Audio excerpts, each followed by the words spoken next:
அந்த காலத்தில் அண்ணாமலை ரெட்டியார்னு ஒருத்தர் இருந்தார். அவர் வெங்கனூர் அப்படிங்கிற கிராமத்தில் இருந்தார். அங்கேருந்து விருத்தாசலம் கோவிலுக்கு தவறாமல் போயிட்டு வந்துக்கிட்டு இருந்தார். இடையில் வெள்ளாறு, அதில் ஒரு சமயம் வெள்ளம் வந்துட்டுது. இவரால் போக முடியல. அதோட விளைவு வெங்கனூர்லேயே ஒரு கோவில் கட்டணும் அப்படின்னு முடிவு பண்ணார், சிவாலயம். அந்த சமயத்தில் வடநாட்டில் பஞ்சம். அதனால் அங்கே இருந்த பல சிற்பிகள் தென்னாட்டை நோக்கி வர ஆரம்பித்தாங்க. அவங்க வெங்கனூர் வழியாக வர்றது தெரிஞ்சதும் இவர் போய் பார்த்தார். இங்கே ஒரு கோவில் கட்டணும், அதுக்கு நீங்கள் உதவணும்னார். பஞ்ச காலத்தில் இப்படி ஒரு வாய்ப்பு கிடைச்சதில் அவங்களுக்கும் ரொம்ப மகிழ்ச்சி. உற்சாகத்தோடு ஒத்துக்கிட்டாங்க. ஆலய திருப்பணி ஆரம்பமாச்சு. அவங்களுக்கு வேண்டிய எல்லா வசதிகளையும் இவர் செஞ்சு கொடுத்தார். அவங்களுக்கு எந்த குறையும் இல்லாமல் பார்த்துக்கிட்டார். அது மட்டும் இல்லை, ஒவ்வொரு நாளும் அங்கே வருவார். உங்களுக்கு என்ன வேணும், எது வேணும்னு கேட்பார். ஏதாவது குறை இருந்தால் சொல்லுவாங்க, உடனே தீர்த்து வைப்பார். இவரும் கேட்பார், எந்த குறையாக இருந்தாலும் என்கிட்ட சொல்லுங்க அப்படின்னு சொல்லுவார். அதை தவிர இவராகவே கவனித்தும் அவங்களுக்கு என்னென்ன தேவைங்கிறத கண்டுபிடிச்சி அதையெல்லாம் கொடுத்துக்கிட்டு இருப்பார். என்ன தேவைன்னாலும் அதை நிறைவேற்றி வச்சுருவார். அந்த சிற்பிகளின் தலைவன் ஒருத்தன், அந்த ஆளுக்கு வெத்தலை பாக்கு போடுறது பழக்கம். இதை தெரிஞ்சுக்கிட்டு அதுக்காகவே ஒரு ஆளை ஏற்பாடு பண்ணார். வேணுங்கிறப்போலாம் நீ வெத்தலை சிவல் மடித்து கொடுக்க வேண்டியது உன் வேலை அப்படின்னு ஒருத்தனை ஏற்பாடு பண்ணிட்டார். இப்படியெல்லாம் செஞ்சதும் அவங்களுக்கும் ரொம்ப உற்சாகம். ரொம்ப பொறுப்பாக சிற்ப வேலைகளை செஞ்சுக்கிட்டு இருக்கிறாங்க. ஒரு நாள் என்னாச்சு தெரியுமா? அந்த சிற்பிகளின் தலைவன் ரொம்ப நுணுக்கமாக ஒரு வேலையை செஞ்சுக்கிட்டு இருக்கிறான். சாரம் போட்டு அது மேலே படுத்துக்கிட்டு அண்ணாந்து பார்த்து உச்சியில் நுணுக்கமான சிற்பங்களை உருவாக்கிக்கிட்டு இருக்கான். சிற்பியின் கவனம் செதறப்படாதுங்கிறதுனால இவர் மெதுவாக சத்தம் போடாமல் கிட்ட போய் நின்று அதை கவனிச்சிக்கிட்டு இருக்கிறார். அந்த சிற்பி வழக்கம் போல் வெத்தலை பாக்குக்காக இடது கையை கீழே நீட்டினான். அந்த சமயம் பார்த்து அவருக்கு தாம்பூலம் கொடுக்குறவன் அங்கே இல்லை, எங்கேயோ போயிருக்கிறான். அண்ணாமலை ரெட்டியார் என்ன பண்ணார் தெரியுமா? தனக்காக கொடுக்கப்பட்ட தாம்பூலத்தை வாங்கி சிற்பியின் கையில் கொடுக்குறார். அவன் வாங்கி போட்டுக்கிட்டான். இது என்ன இன்னைக்கு வெத்தலை சீவல் வேறு மாதிரி இருக்குது, வாசனை தாம்பூலமாக இருக்குது அப்படின்னு யோசனை பண்ணிவிட்டு கீழே திரும்பி பார்க்குறார். பார்த்தா ரெட்டியார் மறுபடியும் சிற்பி கை நீட்டும் பொழுது கொடுக்கறதுக்காக தாம்பூலத்தை மடித்து வாங்கி வச்சுக்கிட்டு தயாராக நிற்கிறார். சிற்பிக்கு அதிர்ச்சி. உடனே பொத்துன்னு கீழே குதிச்சான். ஐயா, என்ன இது நீங்களா அப்படின்னா. இவர் சொன்னார், நான் ஒன்றும் தப்பு பண்ணலையே, உன்னுடைய கை புண்ணியம் செஞ்ச கை, கோயில் கட்டுற கை, அந்த கைக்கு தாம்பூலம் கொடுக்கறதுல என்ன தப்பு அப்படின்னாராம். ஏற்கனவே பஞ்சத்தில் அடிபட்டு வந்த எங்களை நீங்கள் ஆதரித்ததே பெரிய விஷயம். இந்த செயல் என்னை ஒரு பெரிய கடனாளி ஆகிவிட்டுது. ஐயா, எங்களுக்கு உணவு உடை இதை மட்டும் நீங்கள் கொடுத்தா போதும், ஊதியம்னு எதுவும் வாங்க மாட்டோம் அப்படின்னு நானும். அந்த சிற்பி எவ்வளோ வற்புறுத்தியும் எதுவும் வாங்கிக்கலையாம். இந்த செய்தியை தமிழ் தாத்தா டாக்டர் ஊவேசா சொல்லியிருக்கிறார். அந்த காலத்தில் எப்படிப்பட்டவங்கெல்லாம் வாழ்ந்துருக்கிறாங்க பாருங்கள். இந்த காலத்தில் ஒருத்தர் கோவில் கட்டினார், வேலை செய்கிற எல்லாருக்கும் சாப்பாடு போடுவார். சிற்ப வேலை செஞ்சுட்டு சாப்பிட வர்ற ஒவ்வொருத்தர் கையையும் அன்பாக பிடிச்சி முத்தம் கொடுத்து உள்ளே அனுப்புவார். அந்த கைகளுக்கு நீங்கள் கொடுக்குற மரியாதை அது அப்படின்னு கேட்டாங்க. அது இல்லைங்க, ஏற்கனவே முதல் பந்தியில் சாப்பிட வந்தவன் மறுபடியும் வர்றானான்னு கண்டுபிடிக்கிறதுக்காக கையை பிடிச்சி மோந்து பார்க்குறேன் அப்படின்னாராம் அவர்.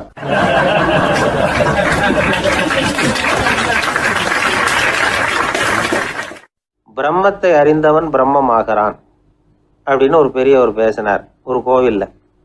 தைத்திரிய உபனிஷத்து அப்படி சொல்லுதான். இதை கேட்கும் பொழுது நமக்கு ஒரு சந்தேகம் வரும். அது எப்படி? பிரம்மத்தை அறிந்தவன் பிரம்மம் ஆகிறான்னா, சிங்கத்தை அறிந்தவன் சிங்கம் ஆகிறானா, தோசையை அறிந்தவன் தோசை ஆகிறானா? இப்படிப்பட்ட சந்தேகம் நமக்கு வர்றதுல ஒன்றும் ஆச்சரியம் இல்லை. இது இயற்கை. இதுக்கும் அந்த பெரியவரே பதில் சொல்கிறார். சிங்கம் வேற, நாம வேற. அதனால் சிங்கத்தை அறிந்தவன் சிங்கம் ஆக மாட்டான். ஆனால் பிரம்மம் வேற, நாம வேற இல்லை. அதனால் பிரம்மத்தை அறிந்தவன் பிரம்மமாகிறான் அப்படிங்கிறது அவரோட விளக்கம். மனிதன் அவன்தான் தான் பிரம்மங்கிறது தெரியாதனால தான் அதை வேற எங்கேயோ தேடிட்டு இருக்கிறான். கடைசியில் அது தான் தாங்கிறது புரிஞ்சுக்கிற பொழுது அவன் பிரம்மம் ஆயிடுறான். இதை விளக்கிறதுக்கு ஒரு உபநிஷத்து கதையே இருக்குது. நமக்கு தெரிஞ்ச கதை தான், ஆனால் அதை வேறு விதமான அர்த்தத்தில் விளையாட்டாக சொல்லிகிட்டு இருக்கிறோம். ஒரு சமயம் ஒரு 10 நண்பர்கள் ஒரு காட்டு வழியாக போய்கிட்டு இருக்கிறாங்க. குறுக்க ஒரு நதி, அதை கடந்து அடுத்த பக்கம் போகணும். எல்லாரும் ஒரு வழியாக கடந்து அடுத்த கரைக்கு போய் சேர்ந்துட்டாங்க. அங்கே போய் சேர்ந்ததுக்கப்புறம் எல்லாரும் பத்திரமா சேர்ந்துட்டோமா அப்படின்னு தெரிஞ்சுக்கிறதுக்காக எண்ணி பார்க்குறான் அந்த கூட்டத்து தலைவன். அவங்க மொத்தம் 10 பேர். ஆனால் அவன் எண்ணி பார்க்குறப்போ 9 தான் வருது. ஏன்னா அவன் தன்னை விட்டுவிட்டான். எதிரில் நிற்கிறவங்கள மட்டுமே எண்ணுறான். ஐயோ 10வது ஆள் எங்கேங்கிறான், பதறான். சரி நீ இரு, நான் எண்ணி பார்க்குறேன்னு சொல்லிவிட்டு இன்னொருத்தன் வந்து எண்ணுறான். அவனும் தன்னை விட்டுட்டு எண்ணுறான். 9 தான் வருது. எல்லாரும் கொய்யோ முறையோன்னு கத்த ஆரம்பிச்சிட்டாங்க. அந்த சமயத்தில் ஒரு பெரியவர் அந்த பக்கமாக வர்றார். என்ன விஷயம்னு விசாரிக்கிறார். 10வது ஆள் 6 அடிச்சுட்டு போட்டுது அப்படின்னு சொல்லி இவங்க அழறாங்க. சரி அழாதீங்க அப்படின்னு சொல்லி அந்த தலைவனை பார்த்து இப்படி வாங்குறார். வர்றான். இப்போ எனக்கு முன்னாடி ஒரு தரம் எண்ணு பார்க்கலாம்ங்கிறார். 1 2 3ன்னு ஆரம்பித்து 9ல் வந்து முடிக்கிறான். உடனே பெரியவர் நீ தான் அந்த 10வது ஆள் அப்படிங்கிறார். இது உண்மை. நாம தான் அது. நாம தான் நம்மளை வேற எங்கேயோ தேடிட்டு இருக்கிறோம். நாம் எங்கேயோ தேடிட்டு இருக்கிறோமே, அந்த பிரம்மம் நாம தான். இப்படி ஒரு பெரிய உண்மையை விளக்கிறதுக்காக தான் அப்படி ஒரு கதை சொல்லப்பட்டது. ஆனால் அதை வந்து நாம் வேறு விதமாக வேடிக்கையாக உபயோகப்படுத்திக்கிட்டு இருக்கிறோம். எப்படி தெரியுமா? ஒரு ஆத்தங்கரையில் ஒரு 10 பேர் முழிச்சுக்கிட்டே நின்றுக்கிட்டு இருந்தாங்களாம். அந்த பக்கமாக வந்த ஒருத்தன் ஏன் இப்படி முழிச்சுக்கிட்டு நிற்கிறீங்கன்னு கேட்டிருக்கிறான். எங்களுக்கு நீச்சல் தெரியாது, நாங்கள்லாம் அடுத்த கரைக்கு போய் சேரணும் அப்படின்னாங்களாம். சரி நான் கொண்டுட்டு போய் விடுறேன். எல்லாரும் அக்கறைக்கு போய் சேர்ந்த உடனே ஆளுக்கு ₹1 வீதமாக மொத்தம் ₹10 எனக்கு கொடுக்கணும் அப்படின்ட்டுருக்கான் இவன். சரின்னு ஒத்துக்கிட்டாங்க. இவன் ஒவ்வொருத்தராக கையை பிடிச்சி மெதுவாக ஆற்றுல இறக்கி அழைச்சிட்டு போயிட்டான். 9 பேரை கரை சேர்த்துட்டான். 10வது ஆள் பாதி ஆற்றுல போயிட்டு இருக்கிறப்போ திடீர்னு வெள்ளம் வந்துட்டுது. புடி நழுவி போச்சு. கையை விட்டுட்டான். வெள்ளம் அடிச்சுட்டு போட்டுது. அழைச்சிட்டு வந்தவன் நீச்சல் அடித்து தடுமாறி கரைக்கு வந்து சேர்ந்துட்டான். கரையில் இருந்தவங்களுக்கு இந்த விஷயம் தெரியாது. இருந்தாலும் இவன் உடம்பு பூரா நனைஞ்சி கொஞ்சம் அதிகமாக மூச்சு வாங்க நின்றுக்கிட்டு இருந்தானா, ஏங்க ஏன் இப்படி மூச்சு வாங்குது, என்ன விஷயம் அப்படின்னு கேட்டாங்களாம். அதுக்கு இவன் கொஞ்சமாக அலட்டிக்காமல் சொன்னானா, வேற ஒன்றும் இல்லை, நீங்கள் கொடுக்க வேண்டிய ₹10 ₹1 குறைஞ்சி போச்சு அவ்வளவுதான் அப்படின்னானா.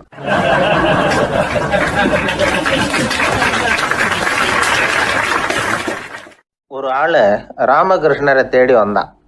அவன் கையில் 1000 பொற்காசுகள் வச்சுருந்தான். அதை அவர்கிட்ட கொடுத்து இதை ஏற்றுக்கணும் அப்படின்னு ரொம்ப பணிவாக கேட்டுக்கிட்டான். அவர் பார்த்தார், இது எனக்கு தேவையில்லை, ஆனாலும் உன்னுடைய மனசை புண்படுத்துறதுக்கு நான் விரும்பலை, அதனால் நீ கொடுக்குறத வாங்கிக்கிறேன்னார். வாங்கிக்கிட்டார். அப்புறம் கேட்டார், இதை பாரு, இனிமேல் இதெல்லாம் என்னுடைய இது தானே அப்படின்னார். ஆமாம், அதையெல்லாம் நான் உங்களுக்கே கொடுத்துட்டேன்னா அவன். சரி, இப்போ நீ எனக்காக ஒரு காரியம் பண்ணணும்னார். என்ன செய்யணும்னு சொல்லுங்கன்னா, இந்த நாணயங்களையெல்லாம் எடுத்துக்கிட்டு போய் கங்கை நதியில் எரிஞ்சுட்டு வா அப்படின்னார். இவனுக்கு அதிர்ச்சியாக போச்சு. என்ன பண்ணுறது, இனிமேல் அது முடியாதுன்னு சொல்ல முடியாது. ஏன்னா அந்த நாணயங்களையெல்லாம் அவருக்கே கொடுத்துட்டான். இனிமேல் அதெல்லாம் இவனுடையது இல்லை. பேசாமல் அவ்வளவே அள்ளிக்கிட்டு ஆத்தங்கரைக்கு போனான். போனவன் ரொம்ப நேரம் திரும்பியே வரல. ராமகிருஷ்ணருக்கு சந்தேகம், என்ன ஆச்சு அந்த மனுஷனுக்கு, காசுகளோடு அந்த கங்கையில் குதிச்சுட்டானா, போகும்பொழுதே ஒரு மாதிரியாக தான் போனான், போய் என்னன்னு பார்த்துட்டு வாங்க அப்படின்னார். அங்கே இருந்த ஒருத்தர் ஓடி போய் பார்த்தார். அவர் போய் பார்க்கும்பொழுது அவன் அங்கேயே இருந்தான். அதுக்கப்புறம் அவர் திரும்பி வந்தார். வந்து விவரத்தை சொன்னார். அதாவது அவன் கங்கை கரையில் உட்காந்துக்கிட்டு ஒவ்வொரு நாணயமாக 1 2ன்னு எண்ணி வீசிக்கிட்டு இருக்கிறான். அவனை சுற்றி ஒரு கும்பல் நின்றுக்கிட்டு அவனை தடுத்துக்கிட்டு இருக்குது அப்படின்னு விவரத்தை சொன்னார் போயிட்டு வந்தவர். இதை கேட்டதும் ராமகிருஷ்ணரே புறப்பட்டு அங்கே போனாராம். என்ன இப்படி பண்ணிகிட்டு இருக்கிற, நான் வந்து உன்னை அந்த நாணயங்களை கங்கையில் வீசி எறிய சொன்னேன், நீ ஏன் அதை எண்ணிக்கிட்டு இருக்கிற அப்படின்னார். பழக்கம்தான் காரணம், நான் ஒவ்வொரு நாளும் ஒவ்வொன்றா சேமித்து வச்சேன். இன்றைக்கி என்கிட்ட நிறைய இருக்குது, உங்களுக்கு ஒரு 1000 நாணயங்களை கொடுக்கணுங்கிறது என்னோட ஆசை அப்படின்னா. இப்போ ராமகிருஷ்ணர் சொன்னார், ஒரே நேரத்தில் எல்லாத்தையும் சம்பாதிச்சிருந்தா நீ வந்து எண்ணுறது பொருத்தமாக இருக்கும். எல்லாத்தையும் இழக்கும்போது ஒவ்வொன்றா எண்ணிக்கிட்டு இழக்கிறதுங்கிறது சரியான செயல் இல்லை. அதனால் ஒரே தடவையாக எல்லாத்தையும் தூக்கி எறிஞ்சிடும் அப்படின்னார். இது இழப்பது அப்படிங்கிற ஒரு உயர்ந்த நிலை. இதை நாம் யதார்த்த வாழ்க்கையில் சம்மந்தப்படுத்தி பார்த்து குழப்பிக்கிட்டு இருக்கக்கூடாது. இழக்கிறேன்னு சொல்லிக்கிட்டு இருக்கிற காசையெல்லாம் ஆற்றுலையும் குளத்துலையும் கொண்டு போய் எறிஞ்சிட்டு வாங்க அப்படின்னு உபதேசம் பண்ணுறதாக யாரும் நினச்சிடக்கூடாது. இதில் நாம் புரிஞ்சிக்க வேண்டியது என்னென்னா, எதையாவது ஒன்றை இன்னொருத்தருக்கு கொடுக்கணும் அப்படின்னு விருப்பப்பட்டால் அதை மனப்பூர்வமாக கொடுத்துடணும். கொடுத்துட்டு அதையே நினச்சிக்கிட்டு இருக்கக்கூடாது. நம்மால் ஒருத்தர் ஒரு ₹100 நோட்டை தன்னுடைய நண்பர் ஒருத்தர்கிட்ட கொடுத்து, இது உனக்கு தான் வச்சுக்கோ அப்படின்னார். அவர் பார்த்தார், இது இனிமேல் எனக்கு தானே சொந்தம் அப்படின்னார். ஆமான்னார் அவர். அப்படின்னா எனக்காக நீ ஒரு உதவி செய்யணும்னார். சொல்லுங்க செய்கிறேன்னார் அவர். இந்த 100 ரூபா நோட்டை தீ வச்சு கொளுத்தி விடுனார். இவர் அதிர்ச்சியாகி அவரை பார்த்தார். இப்போ அவர் சொன்னார், நீ எனக்கு அன்பாக கொடுத்தது இது, இந்த நோட்டு கள்ள நோட்டுங்கிறது எனக்கு முன்னாடியே தெரியும், சீக்கிரம் கொளுத்தி விடு, அதுதான் நம்ம 2 பேருக்குமே நல்லது அப்படின்னாராம் அவர்.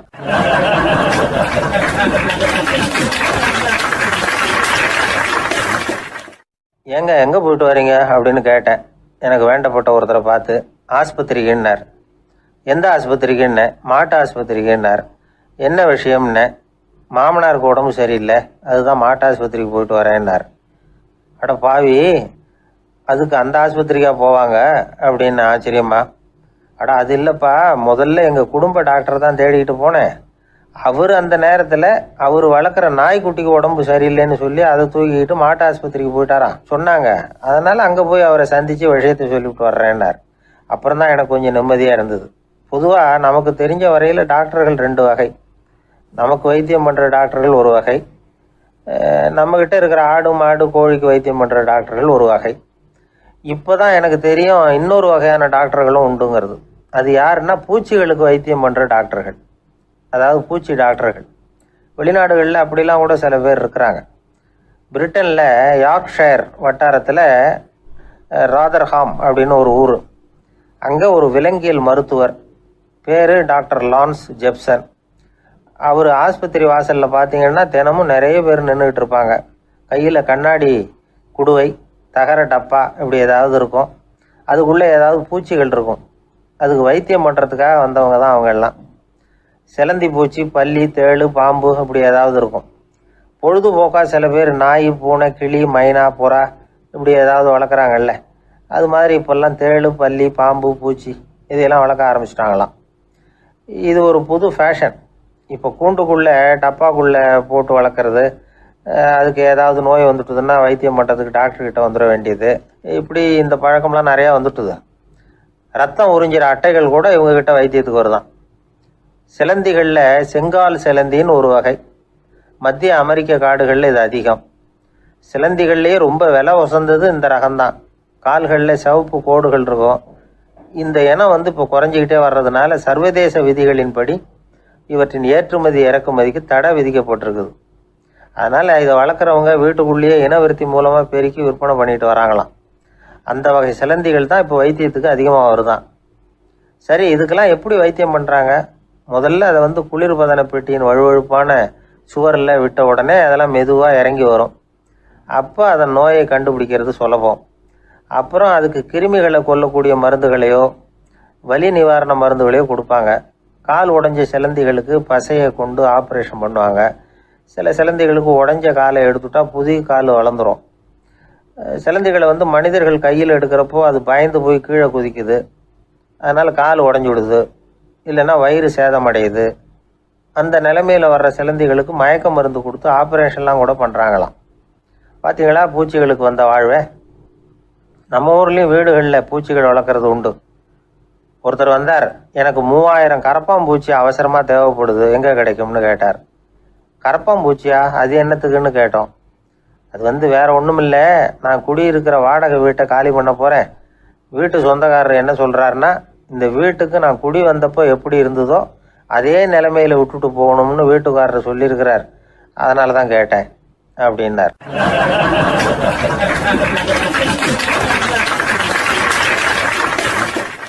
ஒரு தந்தை தன்னோட பிள்ளைய ரொம்ப தைரியசாலியாக வளர்க்கணும்னு ஆசைப்பட்டார். அதுக்காக அவனை கூப்பிட்டு உட்கார வச்சு இப்படி உபதேசம் பண்ணார். இதை பாருப்பா, நான் உன்னாட்டம் இருக்கிறப்போலாம் எதுக்கும் பயப்பட மாட்டேன், ரொம்ப துணிச்சலாக இருப்பேன். ஒரு நாள் ஒரு அப்பாவி எலிய ஒரு பூனை துரத்திட்டு ஓடிச்சு. நான் உடனே என்ன செஞ்சேன் தெரியுமா? அந்த பூனையை பிடிச்சேன், அது வாலில் ஒரு பட்டாசு சரத்தை கட்டினேன், கொளுத்தி விட்டேன், படபடன்னு வெடிக்க ஆரம்பிச்சுட்டுது. அது துள்ளிக்கிட்டு அங்கேயும் இங்கேயும் ஓடி இருக்கு பாரு ஓட்டம், ரொம்ப தமாஷு அப்படின்னார் அப்பா. இப்படி சொல்லிவிட்டு பையனை பார்த்து, இதை கேட்கறதுக்கு உனக்கும் துணிச்சல் வருதா? நான் என்னுடைய செயலை நீ கேட்குறப்போ உனக்கு துணிச்சல் வருதா அப்படின்னு கேட்டார். வருதுன்னா பையன். எப்படின்னா அப்படிங்கிற விவரத்தையும் சொன்னான் அவன். அதாவது எலியை விரட்டினத்துக்காக பூனை வாலில் பட்டாசு கொளுத்துனீங்க நீங்கள், பூனையை விரட்டினத்துக்காக உங்கள் கழுத்தில் பட்டாசு சரத்தை மாட்டினா என்னென்னு தோணுது எனக்கு அப்படின்னு நான் பையனோட துணிச்சல் அப்பாவையே நடுங்க வச்சுட்டுது. அது சரி, ஒரு அப்பா பிள்ளைக்கு இப்படியா உபதேசம் பண்ணுறது? எல்லாருக்கிட்டையும் அன்பா பழகிறது எப்படி அப்படின்னு சொல்லி கொடுக்கணும். பிஞ்சு உள்ளங்களில் நஞ்ச தூவலாமா? ஒரு நாள் விநாயகர் ஒரு பூனையோடு விளையாடிக்கிட்டு இருந்தாராம். அப்படி ஆசையாக விளையாடிக்கிட்டு இருந்தப்ப அவரோட கை நகம் தவறுதெல்லாம் பூனையோட முகத்தில் பட்டுவிட்டு தான். அது ஒரு சின்ன கீறலை உண்டாகி விட்டுது. அப்பா அவர் அதை ஒரு பெருசாக நினைக்கல. கொஞ்ச நேரத்துக்கு அப்புறம் விநாயகர் வீட்டுக்கு வந்தார். அவங்க அம்மா பார்வதி தேவியை பார்த்தார். பார்வதி தேவி கன்னத்தில் விரலால் கீறினது மாதிரி ஒரு அடையாளம் இருந்தது. விநாயகருக்கு அதிர்ச்சி, ஆச்சரியம். நம்ம அம்மா இந்த உலகத்துக்கே தாயார். அப்பேற்பட்ட அவங்க முகத்திலேயே கீறலை உண்டாக்கக்கூடியவங்க யாராக இருக்க முடியும் அப்படின்னு யோசனை பண்ணார். தாயே, உன்னுடைய கன்னத்தில் இந்த வடு எப்படிம்மா ஏற்பட்டதுன்னு கேட்டார். குழந்தாய், இது நீ செஞ்ச காரியம்தான்ப்பா. உன்னுடைய கை நகம் கீறினதுனால ஏற்பட்ட வடு தான் இது அப்படின்னாங்க அவங்க. விநாயகர் திடுக்கிட்டு போட்டார். எப்படிம்மா அது? நான் எந்த காலத்துலேயும் ஒன்று அப்படி கீறினதாக எனக்கு நினைவு இல்லையே அப்படின்னார். இன்னைக்கு காலையில் ஒரு பூனையை கீறினதை நீ மறந்துட்டியா அப்படின்னாங்க அந்த அம்மா. விநாயகர் திகைச்சு போய் நின்னார். பார்வதி தேவி சொன்னாங்க, இதை பாருப்பா, இந்த உலகத்தில் இருக்கக்கூடிய எல்லா உயிர்கள்லேயும் நான் இருக்கிறேன். நான் தான் இந்த உலகமாக ஆகியிருக்கிறேன். ஆகையினால நீ யாரை துன்புறுத்தினாலும் அது உண்மையிலேயே என்ன துன்புறுத்தினதாக தான் வந்து முடியும் அப்படின்னாங்க. விநாயகர் மனசுக்குள்ளே ஒரு வெளிச்சம் ஏற்பட்டு தான். அதுக்கப்புறம் அவர் யாரையுமே கல்யாணம் பண்ணிக்காததுக்கு அதுதான் காரணமாக. இந்த உலகத்தில் எல்லாரையும், இங்கே இருக்கிற எல்லாத்தையும் தாயின் வடிவமாக அவர் பார்க்க ஆரம்பிச்சிட்டாராம். குருதேவர் ராமகிருஷ்ணர் இந்த கதையை எடுத்து சொல்லியிருக்கிறார். நபிகள் நாயகம் ஒரு தடவை ஒரு நாற்காலியில் உட்காந்து என்னமோ யோசனை பண்ணிகிட்டு இருந்திருக்கிறார். அப்போ அவரோட உடையில் ஒரு கீழ்ப்பகுதி தரையில் படிஞ்சு கிடந்திருக்குது.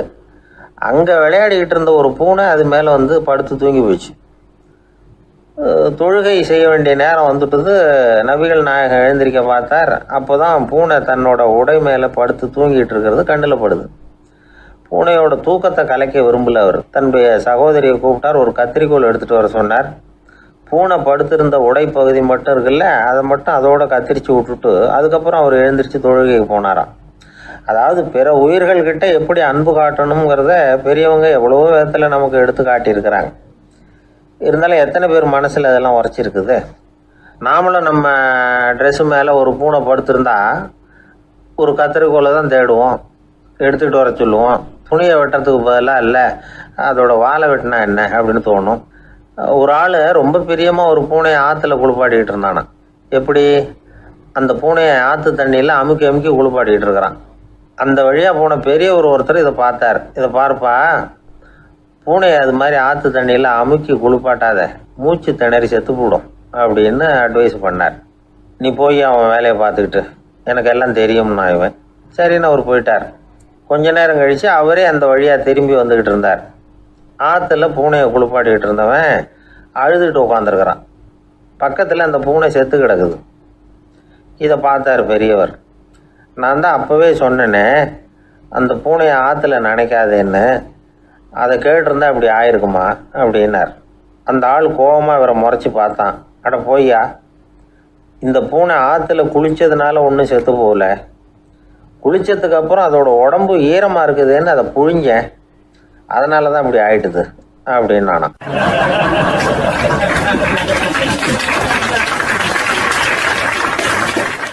உலகத்தில் எது எதுக்கும் ஆராய்ச்சி கூடங்கள் இருக்குதுல்ல, அது மாதிரி தூக்கத்தை பற்றி ஆராய்ச்சி பண்ணுறதுக்கு ஒரு ஆராய்ச்சி கூடம் இருக்குது. அப்படி ஆராய்ச்சி பண்ணணும்னா அதுக்கு மூழ்கிக்கிட்டு இருக்கணும்ல. அதனால தான் அந்த ஆராய்ச்சி கூடம் இங்கே இல்லை. அமெரிக்காவில் பாஸ்டன் பல்கலைக்கழக மருத்துவமனையில் அது இருக்குது.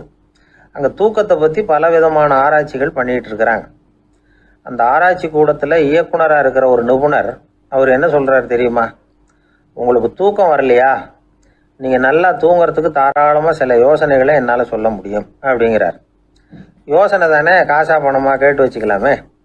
உணவு, மனநிலை, தூங்கும் இடத்தோட சூழ்நிலை, படுக்கைக்கு செல்கிறப்போ உள்ள பழக்க வழக்கங்கள், இது காரணமாக ஒருத்தருக்கு தூக்கம் வராமல் போகலாம். தூக்கம் வராததுக்கு இதுதான் காரணம்னா அதையெல்லாம் சுலபமாக கட்டுப்படுத்தலாங்கிறார் அவர். தூக்கத்தை வரவழைக்கக்கூடிய ஒரு நல்ல மருந்து உடற்பயிற்சி. ஆனால் ஒன்று, படுக்க போகிற நேரத்தில் இது மாதிரி உடற்பயிற்சிகள் எல்லாம் செய்யக்கூடாது. கொஞ்சம் முன்னாடி பகல்லையே இந்த பயிற்சிகளை செய்கிறது நல்லது. தூக்கம் வராமல் அவதிப்படுறவங்க பிற்பகல் நேரங்களில் காஃபி, டீ இது மாதிரி பானங்களை சாப்பிடக்கூடாது. மது அருந்துறது கூட தூக்கத்தை பாதிக்கும். வெது வெதுப்பான நீரில் குளிக்கிறது, தியானத்தில் ஈடுபடுறது, ஓய்வாக இருக்கிறது, படுக்கிறது, அதாவது படுக்கிறதுக்கு முன்னாடி ஒரு கோவலை பால் சாப்பிட்றது, இதெல்லாம் தூக்கத்தை வரவழைக்கிறது ரொம்ப உதவியாக இருக்கும்.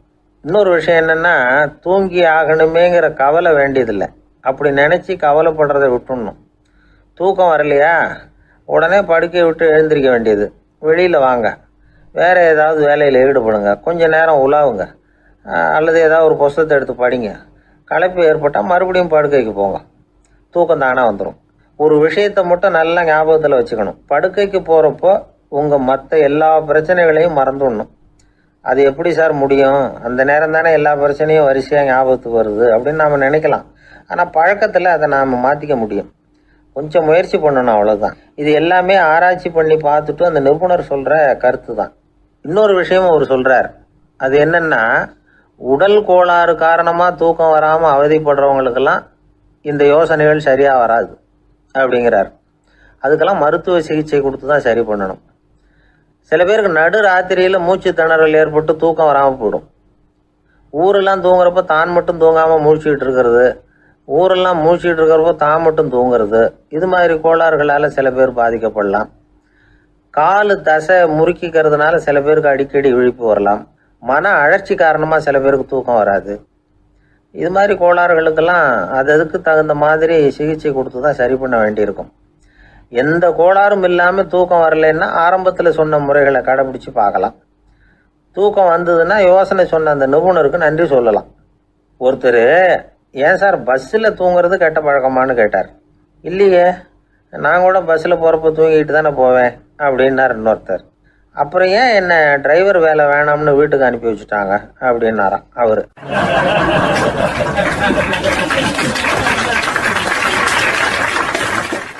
ஒருத்தரை பார்த்து உன்னுடைய நண்பர்கள் யார் அப்படின்னு ஒரு கேள்வி கேட்டு பாருங்க. கொஞ்சம் யோசிச்சு பதில் சொல்லுவாங்க. அவங்ககிட்டயே உன்னுடைய எதிரிகள் யார் அப்படின்னு கேளுங்க, கடகடன்னு ஒப்பிச்சிருவாங்க. நம்ம மனசு இருக்க, அது எப்படின்னா, நம்ம நண்பர்களை விட எதிரிகளை அது நல்லா ஞாபகத்தில் வச்சுக்கும். இது ஒரு ஆச்சரியமான உண்மை. உங்களால் நண்பர்களை மறந்துட முடியும், ஆனால் எதிரிகளை மறந்துட முடியாது. இது ஒரு வேடிக்கையான நிலைமை தான். அழகான தருணங்களை நாம் ஏன் மறந்துடுறோம்? இது இயற்கை. ஏன்னா நம்ம மனசு மலர்களை கவனிக்கிறதில்ல, அதில் இருக்கிற முள்ளை தான் கவனிக்குது. தன்னை காயப்படுத்துகிற எதையும் அது உடனே கண்டுகொள்ளுது. ஒரு தெளிந்த சிந்தனையுடைய மனசு மிக அழகாக உள்ள எல்லாத்தையும் கவனிக்கும். அது நன்றியுடன் உணரக்கூடிய எல்லாத்தையும் பார்த்து குறிச்சிக்கும். இப்படிப்பட்டவங்க வாழ்க்கை இயல்பாகவே நல்லா அமையும். அது ரொம்ப அபூர்வம். மனசில் உள்ள ஒரு சிறிய அமைப்பை மாற்றுவதை பொறுத்து தான் இந்த விஷயம் அப்படிங்கிறார் ஓஷோ. ஒரு யூத கோவில் இருந்து தான், அது யூதர்களின் மடமாகவும் இருந்தது. அங்கே ஒரு தலைமை குரு, அவர் ரொம்ப கண்டிப்பானவர். அந்த கோவிலை ஒட்டி ஒரு தோட்டம். ஒரு நாள் காலையில் அந்த தோட்டத்தில் 2 இளம் யூதர்கள் நடந்து போய்கிட்டு இருக்கிறாங்க. காலையில் 1 மணி நேரம், மாலையில் 1 மணி நேரம் அவங்க அந்த தோட்டத்தில் நடக்கிறதுக்கு அனுமதி உண்டு. மற்ற நேரங்களில் அவங்க மத புத்தகங்களை படிக்கணும், பிற விதிமுறைகளை கடைபிடிக்கணும். அந்த 2 பேருமே தொடர்ந்து புகைப்பிடிக்கிற பழக்கம் உள்ளவங்க. ஆனால் கோவில் மடத்தில் இருக்கிறப்போ அவங்க புகைப்பிடிக்க முடியாது, அது கடுமையான குற்றம். சரி, நாம் தோட்டத்தில் இருக்கிறப்போவாவது புகைப்பிடிக்கலாமா அப்படின்னு ஒரு ஆசை அவங்க 2 பேருக்குமே. இருந்தாலும் பயம். இப்படி கேட்டால் மத குரு என்ன சொல்லுவாரோ அல்லது என்ன செய்வாரோங்கிற பயம். இப்படியே கொஞ்ச நாள் ஆச்சு. ஒரு நாள் அந்த 2 பேரில் ஒருத்தன் ரொம்ப கலங்கி போய் அந்த கோவிலிருந்து வெளியில் வந்துக்கிட்டு இருந்தான். வந்தவன் நேராக தோட்டத்து பக்கம் போனான். அங்கே இன்னொருத்தன் ஆனந்தமாக புகை பிடிச்சிக்கிட்டு இருக்கிறான். அதை பார்த்து தான் இவனுக்கு அதிர்ச்சி. அட கடவுளே, என்ன இது, நீ கேட்காமலே ஆரம்பிச்சிட்டியா அப்படின்னா. இல்லை நான் கேட்டுவிட்டு தான் ஆரம்பிச்சிருக்கேன்னா அவன். அப்படியா, என்ன மனுஷன் இவர், நானும் தான் கேட்டேன், என்ன கண்ணாமுன்னான்னு திட்டிவிட்டார். இது என்ன கோவிலா இல்லை நரகமா? உனக்கு புகை பிடிக்கணும்னு ஆசையாக இருந்தால் நரகத்துக்கு போகணும்னு சொல்லிவிட்டார். அது சரி, உன்னை மட்டும் எப்படி அனுமதிச்சார் அப்படின்னு கேட்டான் இவன். அவன் சிரிச்சுக்கிட்டே, நீ எப்படி கேட்ட சொல்லு அப்படின்னா. நாம் இந்த தோட்டத்துக்கு வர அனுமதிக்கப்பட்டிருக்கிறதே ஜபத்துக்காகத்தானே, அதனால் நான் ஜபம் சொல்லும் பொழுது புகை பிடிக்கலாமா அப்படின்னு கேட்டேன். அதுக்கு தான் அவர் சத்தம் போட்டு என்னை அடிக்கவே வந்துட்டார் அப்படின்னா இவன். நீ ஒரு மாதிரியாக கேட்டிருக்க, நான் வேற மாதிரியாக கேட்டிருக்கிறேன். ஜெபம் சொல்லும்போது புகை பிடிக்கலாமான்னு நீ கேட்டிருக்க. ஐயா, புகை பிடிக்கும் பொழுது ஜெபிக்கலாமா அப்படின்னு நான் கேட்டேன். அதில் தப்பு ஒன்றும் இல்லை அப்படின்னு பதில் சொல்லிட்டார். அப்படின்னா ஒரு சிறிய மாற்றம்தான் அது மிகப்பெரிய மாறுதலை ஏற்படுத்தி விட்டது. மனசு நல்ல விதமாக சிந்திக்க ஆரம்பிச்சுட்டுதுன்னா மகிழ்ச்சிக்கு பஞ்சம் இல்லை. ஒரு கஞ்சன் ஆற்றுல விழுந்துட்டான், வெள்ளத்தில் தத்தடிச்சுக்கிட்டு இருக்கிறான். கரையில் நின்ன ஒருத்தர் உன் கையை கொண்டா இப்படி பிடிச்சி இழுத்து கரையில் சேர்த்து விடுறேன்னார். எதையும் கொடுத்து பழக்கம் இல்லாத அவன் கையையும் கொடுக்க மாட்டேன்னுட்டான். இவர் பார்த்தார், உன் கையை கொடுன்னு சொல்கிறதுக்கு பதிலாக நான் என் கையை கொடுக்குறேன் பிடிச்சிக்கோ அப்படின்னார். அவன் கப்புன்னு பிடிச்சிக்கிட்டான், இழுத்து கரையில் போட்டார்.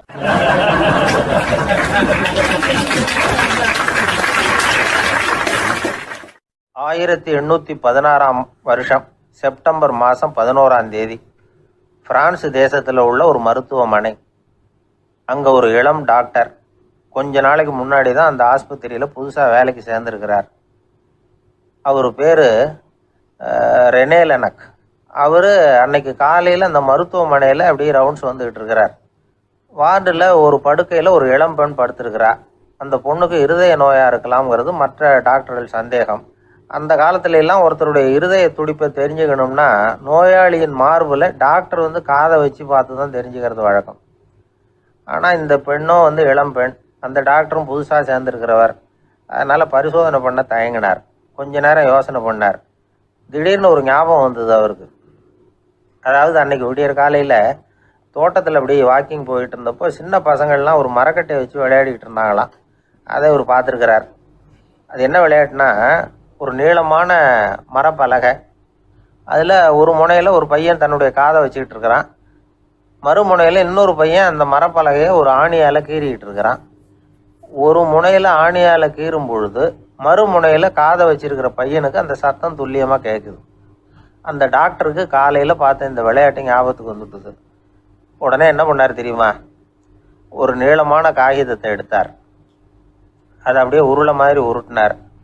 ஒரு முனையை அந்த நோயாளியின் மார்பில் இடது பக்கம் வச்சார், இன்னொரு முனையில் தன்னுடைய காதை வச்சார். என்ன ஆச்சரியம்! நோயாளியின் மார்பில் நேரடியாக காதை வச்சு கேட்குறத விட துல்லியமாக கேட்டுது இதய துடிப்பு. இதய துடிப்பு மட்டும் இல்லை, மூச்சு இழுத்து விடுறது, திரவ பொருள்களின் அசைவு, எல்லா சத்தமும் தெளிவாக கேட்குது. கிரேக்க மொழியில் ஸ்டெத்தாஸ் அப்படின்னா மார்பு, ஸ்கோப்பின் அப்படின்னா பார்ப்பதுன்னு அர்த்தம். அதனால் டாக்டர் ரெனே லெனக் தான் கண்டுபிடிச்ச கருவிக்கு ஸ்டெத்தஸ்கோப் அப்படின்னு பேர் வச்சார். அவரே முதல் மாடலையும் செஞ்சார். அளவு ரொம்ப பெருசாக இருந்தது, சுலபமாக எடுத்துகிட்டு போகிறது கஷ்டம், அது அவ்வளோ கஷ்டமாக இருந்தது அது. அதனால் அவரே அதை அப்புறம் 2 பிரிவாக தயார் பண்ணார். இது 2 துண்டையும் டாக்டர் தன்னோட கோட்டு பாக்கெட்டில் வச்சுக்கலாம், தேவைப்படுறப்ப எடுத்து ஒன்றா சேர்த்துக்கலாம். இப்படி தான் அவர் ஆரம்பத்தில் பண்ணார். தன்னுடைய இந்த கண்டுபிடிப்பை பற்றி அவர் ஒரு புத்தகம் எழுதினார். நிறைய விற்றுது, புகழும் பணமும் சேர்ந்தது. பணமும் புகழும் சேர்ந்தது மாதிரியே அவருக்கு ஒரு நோயும் சேர்ந்தது. அது என்ன நோயின்னு கண்டுபிடிக்கிறதுக்கும் அவர் கண்டுபிடிச்ச கருவி தான் உபயோகப்பட்டு தான். அவரே அதை கண்டுபிடிச்சார். அவருக்கு வந்திருந்தது காச நோய்.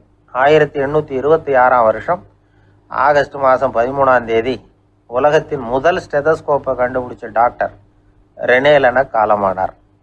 அவர் சாகிறதுக்கு முன்னாடி மரத்தால் செஞ்சு வச்சுருந்த ஸ்டெதஸ்கோப்பை தனக்கு வேண்டியப்பட்ட ஒரு டாக்டர்கிட்ட கொடுத்து, என்னுடைய சொத்துக்கள்லேயே ரொம்ப வசந்தது அப்படின்னு சொன்னாராம். அதுக்கப்புறம் 3 வெள்ளைக்காரங்க சேர்ந்து இந்த கருவியில் சில மாற்றங்களை பண்ணாங்க. ஆனால் 1829 லண்டனில் டாக்டர் நிக்கோலஸுங்கிறவர் ஒரு காதால் இதய துடிப்பை கேட்குறத விட டாக்டர் 2 காதாலையும் கேட்கறது தான் சரியாக இருக்கும் அப்படின்னு ஒரு கருத்தை வெளியிட்டார். அதுக்கப்புறம் ரொம்ப காலம் கழித்து 1852 ஜார்ஜ் காமான் அப்படிங்கிறவர் ரப்பர் டியூப்களை உபயோகப்படுத்தி 2 காதாலையும் கேட்குற மாதிரி ஒரு புதிய வடிவத்தை அதுக்கு கொடுத்தார். அதுக்கு பிறகு அது படிப்படியாக எவ்வளவோ மாற்றங்கள் இருந்தாலும் ஆரம்பத்தில் டாக்டர் ரெனே லெனக் உருவாக்கின அடிப்படை மாடலை யாரும் மாற்றி அமைக்கலைங்கிறது தான் முக்கியமான விஷயம். நமக்கு தெரிஞ்ச ஒரு ஆஸ்பத்திரி, அதில் ஒரு நோயாளி, காலை நேரத்தில் நர்ஸு அந்த பக்கமாக போயிட்டு இருந்தாங்க. அதை பார்த்துட்டு ஒரு நர்ஸுன்னு கத்துறார். நர்ஸு அவசரமாக ஓடி என்ன விஷயம்னு கேட்டாங்க. சிஸ்டர், இங்கே பாருங்கள், உங்கள் டாக்டரை என் நெஞ்சில் ஒரு காதை வச்சு கேட்டுக்கிட்டு இருக்கிறார் அப்படின்னார் நோயாளி. சிஸ்டர் பதட்டப்படாமல், அதனால் என்ன, இந்த டாக்டர் பழமையான விஷயங்களில் ரொம்ப நம்பிக்கை உள்ளவர், அதனால் ஸ்டெதாஸ்கோப்பை உபயோகப்படுத்தாமல் காதை வச்சு கேட்குறார், அது ஒன்றும் தப்பு இல்லை அப்படின்னாங்களாம். ஐயோ, அதுக்காக இல்லை சிஸ்டர், இவர் என் நெஞ்சு மேலே தலையை வச்சது நேற்று ராத்திரி 9 மணி, இப்போ விடிஞ்சு போச்சு, இன்னமும் தலையை எடுக்கவே இல்லை, அதுக்காக தான் சந்தேகப்பட்டு உங்களை கூப்பிடுறேன் அப்படின்னாராம்.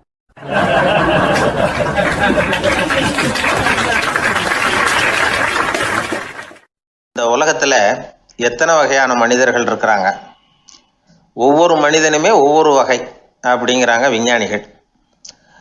மனிதர்களை 3 வகையாக பிரிக்கலாம் அப்படின்னு சொல்கிறாங்க மெய்ஞானிகள். இவங்களை பற்றிலாம் ஏற்கனவே நாம் பேசியிருக்கிறோம். இப்போ டாக்டர் எட்வர்டு பேட்ச் அப்படிங்கிற நிபுணர் என்ன சொல்கிறார் தெரியுமா? மனிதர்களை 7 வகையாக பிரிக்கலாம்ங்கிறார். மனிதர்களின் மனநிலை அடிப்படையில் அவங்கள 7 விதமாக வகைப்படுத்துகிறார் அவர். சரி, அது என்ன 7 வகை? முதல் வகை என்னன்னா, பயந்த குணம் உள்ளவங்க. சார் ரொம்ப பயந்த சுபாவம், வீட்டில் கூட வாயே திறக்க மாட்டார், சாப்பிட போகிறப்ப மட்டும்தான் கொஞ்சம் வாயை திறப்பார், அப்புறம் மூடிக்குவார் அப்படின்னு சில பேரை பற்றி நாம் பேசிக்கிறது உண்டு. இவங்கள்லாம் இந்த வகை, அதாவது பயந்த குணம் உள்ளவர்கள் அப்படிங்கிற முதல் வகை. சரி, 2வது வகை என்னன்னா, சஞ்சலப்படுகிறவர்கள், எதுக்கு எடுத்தாலும் கலக்கம், குழப்பம், இப்படியே காலம் தள்ளிட்டு இருப்பாங்க. பல பேர் பார்த்துருப்பீங்க, அவங்கெல்லாம் இந்த வகை. 3வது வகை என்னன்னா, யதார்த்த உலகை மறந்து கற்பனை உலகத்திலேயே மிதக்கிறவங்க. இளைஞர்கள், கவிஞர்கள், இப்படி பல பேர் இருக்கிறாங்க.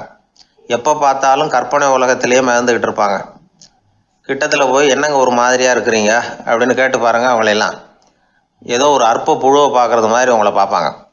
அதுவும் அந்த வானத்து நிலாவை பாருங்கள், அது என்னை வா வான்னு கூப்பிடுது, எனக்கு சீக்கிரத்தில் ஒரு நாள் சிறகுகள் முளைக்கும், சிறகடித்து வானத்தில் பறந்து போவேன், அந்த செல்ல நிலாவை கொஞ்சிவிட்டு வருவேன், இப்படிலாம் பேசிக்கிட்டு இருப்பாங்க. கொஞ்சிறது அப்புறம் இருக்கட்டும், இப்போ கஞ்சிக்கு வழியே பாருப்பா அப்படின்னா அதை காதில் வாங்க மாட்டாங்க. நாம் ஏதோ இந்த உலகத்தை அனுபவிக்க தெரியாதவர்கள் மாதிரி நம்மளை அவங்க கவனிப்பாங்க. இப்படி ஒரு ரகம். 4வது வகை மனிதர்கள் எப்படின்னா, இவங்க தனிமை உணர்வு மிக்கவர்கள். இவங்க மற்றவங்களோட இயல்பாக நெருங்கி பழகிறதில்ல, தான் உண்டு தன்னுடைய வேலை உண்டுன்னு இருந்துட்டு போகிறவங்க. அடுத்த வீட்டில் இருக்கிறவர் யார் அப்படின்னு கேட்டால் கூட அடுத்த வீடுன்னு ஒன்று இருக்கா அப்படிங்கிறது மாதிரி நம்ம முகத்தை பார்ப்பாங்க. அவங்ககிட்ட மேற்கொண்டு நாம் என்னத்தை பேச முடியும்? இப்படி ஒரு வகை. 5வது வகை மனிதர்கள் எப்படின்னா, இவங்க மற்றவங்க செல்வாக்குக்கு உட்பட மறுப்பவர்கள். அடுத்தவங்களோட செல்வாக்குக்கு இவங்க ஆட்படுறதில்ல. நான் யார் தெரியுமான்னு கேட்டால் அதை தெரிஞ்சுட்டு எனக்கு என்ன ஆக போகுதும்பாங்க. இவங்கெல்லாம் அந்த ரகம். 6வது வகை மனிதர்கள் எப்பவும் எதுலேயும் பற்றில்லாமல் இருக்கிறவங்க. இது ஒரு துறவு மனப்பான்மை. இயல்பாகவே சில பேர் இப்படி உண்டு, அவங்களுக்கு எதுலேயும் ஒரு ஈடுபாடு இருக்காது. அப்படிப்பட்டவங்கெல்லாம் 6வது வகை. 7வது வகை மனிதர்கள் மற்றவங்க கவலையை தன்னுடையதாக ஆக்கிக்கிட்டு கவலைப்படுறவங்க. இவங்கெல்லாம் மகாத்மாக்கள். தாம் வேறு அடுத்தவங்க வேறு அப்படிங்கிற எண்ணம் இவங்களுக்கு வர்றதில்லை. அதனால் அடுத்தவங்களுக்கு ஒரு துன்பம் வந்ததுன்னா இவங்களால சும்மா இருக்க முடியறதில்லை. ஆகக்கூடி இப்படி 7 விதமான மனிதர்களை அடையாளம் காட்டுறார் அந்த நிபுணர். இதில் நாம் எந்த வகையில் வர்றோம் அப்படிங்கிறத நாம் தான் அடையாளம் கண்டுபிடிக்கணும். எனக்கு தெரிஞ்ச ஒரு மனிதர் உண்டு. அவர் ஒரு வித்தியாசமான வகை. எதையும் நடைமுறை சாத்தியமாக சிந்திக்கிறவர். எப்பவும் அடுத்தவங்களும் நல்லா இருக்கணும், நாமும் நல்லா இருக்கணும் அப்படின்னு ஆசைப்படுறவர். அவருக்கு ஒரு சமயம் திடீர்னு உடம்பு சுகம் இல்லாமல் போயிட்டுது. டாக்டர்கிட்ட போனார், பணம் கொடுத்தார், வைத்தியம் பார்த்துக்கிட்டார். அவர் எழுதி கொடுத்த மருந்து சீட்டை வாங்கினார். ஒரு மருந்து கடைக்கு போனார், பணம் கொடுத்தார், மருந்து வாங்கினார். அதை எடுத்துகிட்டு வீட்டுக்கு வந்தார். அதுக்கப்புறம் அந்த மருந்து அவர் சாப்பிட்ணும்ல, சாப்பிடவே இல்லை, அப்படியே சும்மா வச்சுட்டார். அவரை பார்த்து கேட்டேன், ஏன் சார் இப்படி பண்ணுறீங்க, வீண் செலவு தானே இது, நீங்கள் ஏன் டாக்டர்கிட்ட போய் பணம் செலவு பண்ணினீங்கன்னு கேட்டேன். அவர் சொன்னார், டாக்டர் வாழணும் இல்லையா, அதனால தான் அப்படின்னார். சரி, அப்புறம் ஏன் மருந்து வாங்கினீங்க அப்படின்னு கேட்டேன். மருந்து கடைக்காரர் வாழணும் இல்லையா, அதனால தான் அப்படின்னார். சரி, அப்புறம் ஏன் வாங்கின மருந்து சாப்பிடாம வச்சுட்டீங்க அப்படின்னதுக்கு, நான் வாழணும் இல்லையா, அதனால தான் அப்படின்னார். இவர் வாழ்க்கையை புரிஞ்சுக்கிட்டவர். இப்படி வாழ்க்கையை புரிந்து கொண்டு வாழ தெரிஞ்சுக்கணும். எந்த வகை மனிதர் நாம் அப்படிங்கிறத புரிஞ்சுக்கிட்டு வாழ்ந்தோம்னா வாழ்க்கையில் வெற்றி நிச்சயம்.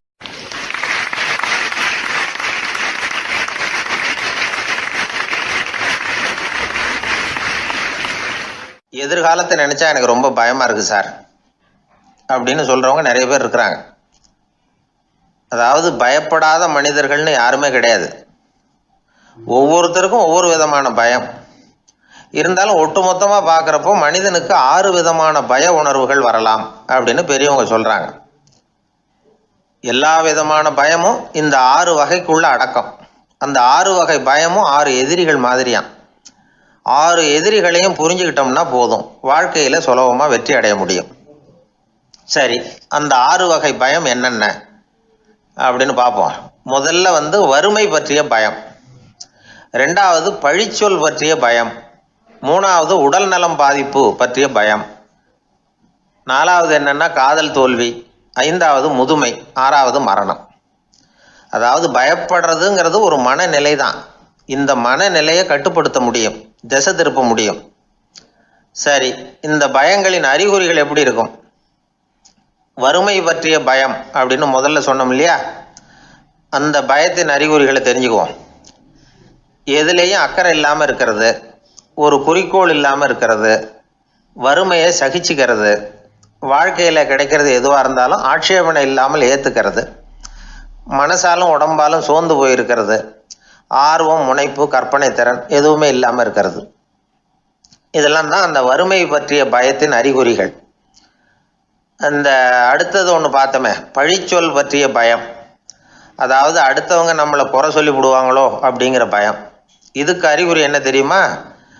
புதியவர்களை சந்திக்கிறதுக்கு பயப்படுறது, முடிவு எடுக்க முடியாமல் குழம்புறது, பிரச்சனைகளை தவிர்க்க விரும்புறது, தாழ்வு மனப்பான்மை, வரவுக்கு மீறி செலவு செஞ்சு இமேஜை உயர்த்திக்கிறது, குறிக்கோள் இல்லாத வாழ்க்கை. இதெல்லாம் தான் அதுக்கு அறிகுறிகள். 3வது பயம் உடல் நலம் பாதிப்பு பற்றிய பயம், அதாவது நோய் பற்றிய பயம். ஒரு உண்மை என்ன தெரியுமா? டாக்டரை சந்திக்கிற மனிதர்களில் 75% பேர் தங்களுக்கு நோய் வந்துட்டுதுங்கிற கற்பனையில் இருக்கிறவங்களாம். நிஜமாவே நோய் கிடையாது அவங்களுக்கு.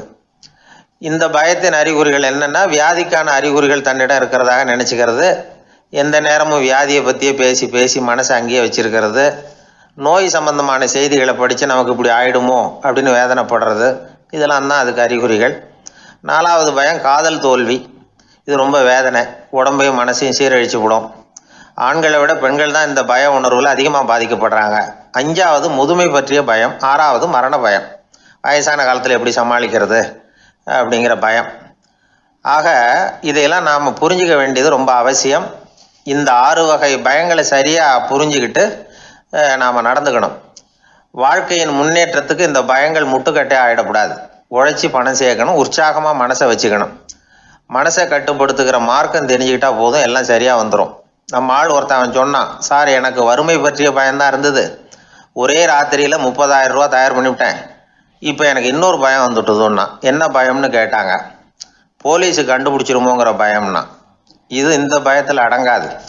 அதனால் அஞ்சி அஞ்சி சாவார், அஞ்சாத பொருள் இல்லை அப்படின்னு பாரதி சொன்னார் இல்லையா, அது மாதிரி பயத்தை புரிந்து கொண்டு அதற்கு தகுந்த மாதிரி நம்முடைய வாழ்க்கையை அமைத்து கொள்ள வேண்டும்.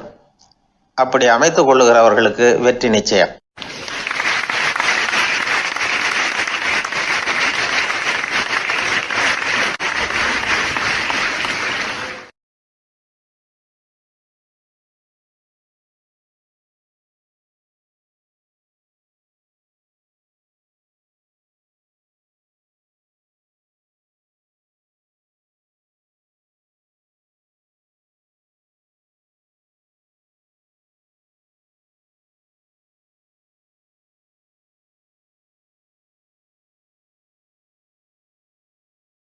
ஆர்வமா பார்த்தேன்.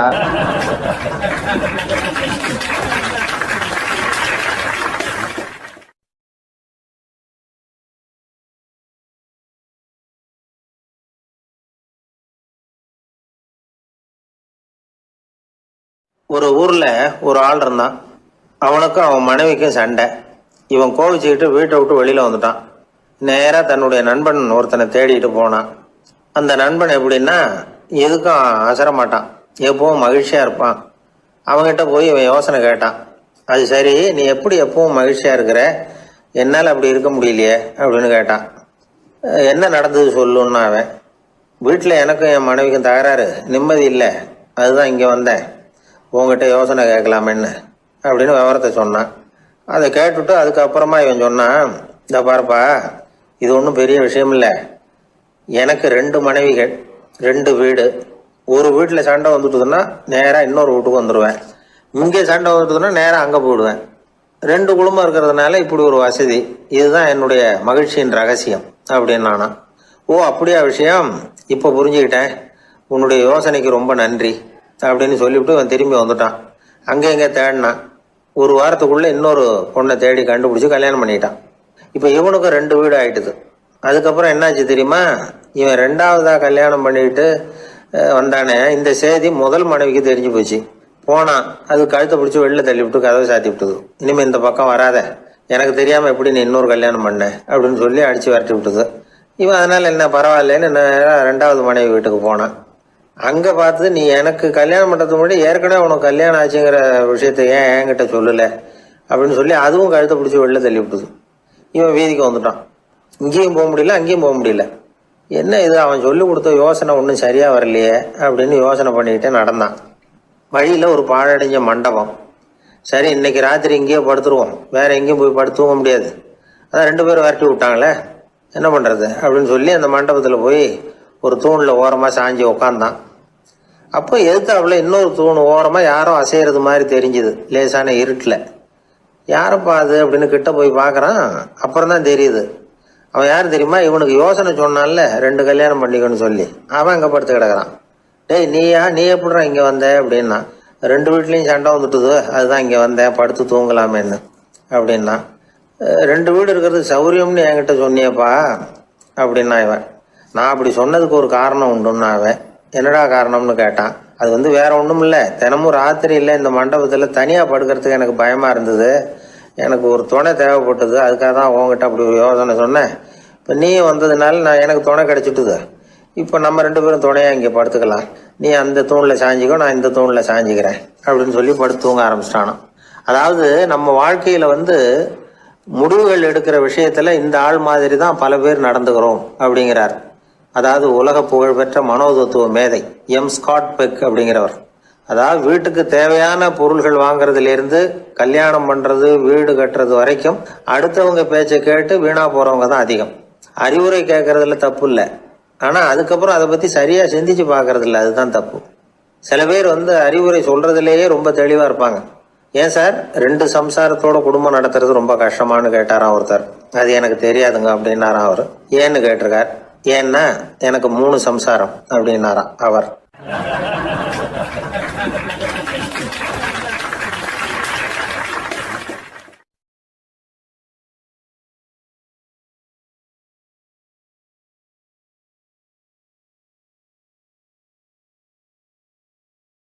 ஒரு புகழ்பெற்ற ஜப்பானிய சாமுராய் வீரன், வாள் வீசுறதுல ரொம்ப கெட்டிக்காரன். ஒரு கடுமையான போரில் கலந்து கொண்டுட்டு களைச்சி போய் திரும்பி வந்தான்.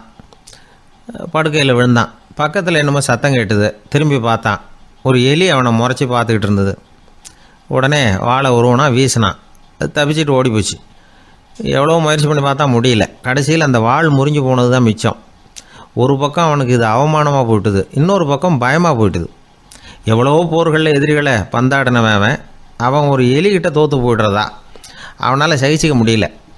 மனைவிகிட்ட சொன்னான் இப்படி நடந்துட்டுதுன்னு. அவள் சிரிச்சா. உங்களுக்கு புத்தியே இல்லை, எலியை போய் யாராவது வாளால் வெட்டுவாங்களா அப்படின்னு அந்த அம்மா சொன்னதும், நீ என்ன சொல்கிறேன்னா, ஒரு பூனையை கொண்டுட்டு வந்துட்டால் போதும், அதுக்கப்புறம் ஏன் எலி வரப்போகுது அப்படின்னது அந்த அம்மா. உடனே ஒரு பூனை சேர்ந்தது. அது சாதாரண பூனை இல்லை, வீர சாகசங்கள்லாம் செஞ்சு பழக்கப்பட்ட பூனை. பெரிய இடத்துல வளர்ந்தது. அதை கொண்டுட்டு வந்துட்டாங்க. அந்த பூனை குறி பார்த்து எலி மேலே பாஞ்சுது. ஆனால் அந்த எலியை சுலபமாக தப்பிச்சு போட்டுது. அடுத்தபடியாகவும் பாயறதுக்கு முயற்சி பண்ணிச்சு அந்த பூனை. ஆனால் அந்த எலியோ ரொம்ப தந்திரமாக திடீர்னு அந்த பூனையின் முகத்துக்கு நேராக பாஞ்சுது. அவ்வளவுதான். அந்த பூனை பயந்து போய் ஒரே தாவி ஜன்னல் வழியாக வெளியில் ஓடி போச்சு.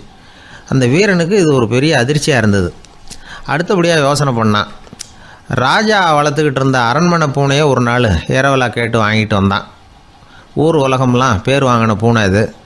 அந்த பூனையாலும் அந்த எலியை ஒன்றும் செய்ய முடியல. வீரனுக்கு ரொம்ப அதிர்ச்சி. அந்த அரண்மனை பூனைகிட்டையே போய் புலம்புனான். அரண்மனை பூனையே, நீயே தோற்று போயிட்டியே, இனிமேல் நான் என்ன செய்ய முடியும்னா. அந்த பூனை சிந்திச்சுது. அப்புறம் சொல்லிச்சு, இந்த காரியத்துக்கு இந்த மேல்மட்ட விவகாரம்லாம் சரிப்பட்டு வராது. சாதாரண வீட்டு பூனை கிடச்சிதுன்னா அதை கொண்டுகிட்டு வந்து விட்டுப்பார் அப்படின்னுது. சாதாரண பூனையால் என்ன செஞ்சிட முடியும்னா இவன் நம்பிக்கை இல்லாமல். இப்போ அந்த அரண்மனை பூனை சொல்லிச்சு, பெரிய வீட்டு பூனையெல்லாம் நல்லா சாப்பிட்டு தூங்கி பழக்கப்பட்டிருக்கோம். அதுக்கெல்லாம் ராஜதந்திரம் தெரியும், ஆனால் எலி பிடிக்க தெரியாது. அதுக்கான வளர்ப்பும் இல்லை, பயிற்சியும் இல்லை. ஏன்னா அதுக்கெல்லாம் பசி கிடையாது. சாதாரண வீட்டு பூனை அப்படி இல்லை, பசிக்கு ஆகாரம் தேடி அலையும். எலிகளை பிடிச்சி சாப்பிட்டுட்டு தான் உயிர் வாழும். அதனால் அதுகளுக்கு எலியை பிடிக்கிற எல்லா உத்திகளும் தெரியும், எங்களுக்கு தெரியாது அப்படின்னுது. அது சரியே, அதுவும் பூனை தான், நீயும் பூனை தான். அதால் முடிகிற காரியம் ஏன் உன்னால் முடியல அப்படின்னு கேட்டான் இவன். இதுக்கு அந்த பூனை சொல்லிச்சு, இதே கேள்வியை நானும் கேட்டேன். உன்னுடைய தந்திர முறை என்னன்னு கேட்டேன். அதுக்கு பதில் சொல்லாமல் படுத்து தூங்கி போச்சு. அதை மறுபடியும் எழுப்பி கேட்டேன். அதுக்கு கோவம் வந்துட்டுது. இதில் என்ன தந்திர முறை வேண்டியிருக்கு? நான் ஒரு பூனை, அவ்வளவுதான். பூனைன்னா பூனை, பூனை எலியை பிடிக்கும், நான் எலியை பிடிக்கிறேன், அவ்வளவுதான்னுது அப்படின்னு சொல்லி விவரமாக சொல்லிச்சு அந்த அரண்மனை பூனை. உடனே ஒரு சாதாரண பூனையை கொண்டுட்டு வந்துட்டாங்க. கொண்டாந்து விட்டால் அது பார்க்குறதுக்கு ரொம்ப சாதாரணமாக தெரிஞ்சுது. இந்த வீரனுக்கு நம்பிக்கை வரல. இருந்தாலும் அதை கொண்டுட்டு வந்து வீட்டுக்குள்ளே விட்டான். ஒரே நிமிஷம் அந்த எலியை கவிட்டு வெளியில் ஓடிப்போச்சு. மேலிடத்து பூனைகள்லாம் இதை வேடிக்கை பார்த்துக்கிட்டு வெளியில் நின்றுக்கிட்டு இருக்குது. எல்லாரும் மெதுவாக அந்த பூனையை நெருங்கி, உங்ககிட்ட அப்படி என்ன தனிப்பட்ட திறமை, அதோட ரகசியம் என்னன்னு கேட்டாங்க. அந்த சாதாரண பூனை ரொம்ப சாதாரணமாக சொல்லிச்சான், அதெல்லாம் எனக்கு தெரியாது, நான் பூனை, அவ்வளவுதான், நீங்களும் பூனையாக இருங்கோ அப்படின்னு சொல்லிவிட்டு அந்த பூனை தன்னுடைய வாயில் கவிய எலியோடு அங்கேருந்து நடந்து போச்சு. இந்த கதையிலேருந்து நாம் புரிஞ்சிக்க வேண்டிய தத்துவம் என்னென்னா, நீயாக இரு. இதுதான் அந்த தத்துவம். நம்ம ஒவ்வொருத்தருக்கு உள்ளேயும் ஒரு தனித்தன்மை இருக்குது. இதை அவங்கவுங்க புரிஞ்சுக்கிட்டு உண்மை இயல்பை புரிஞ்சுக்கணும்.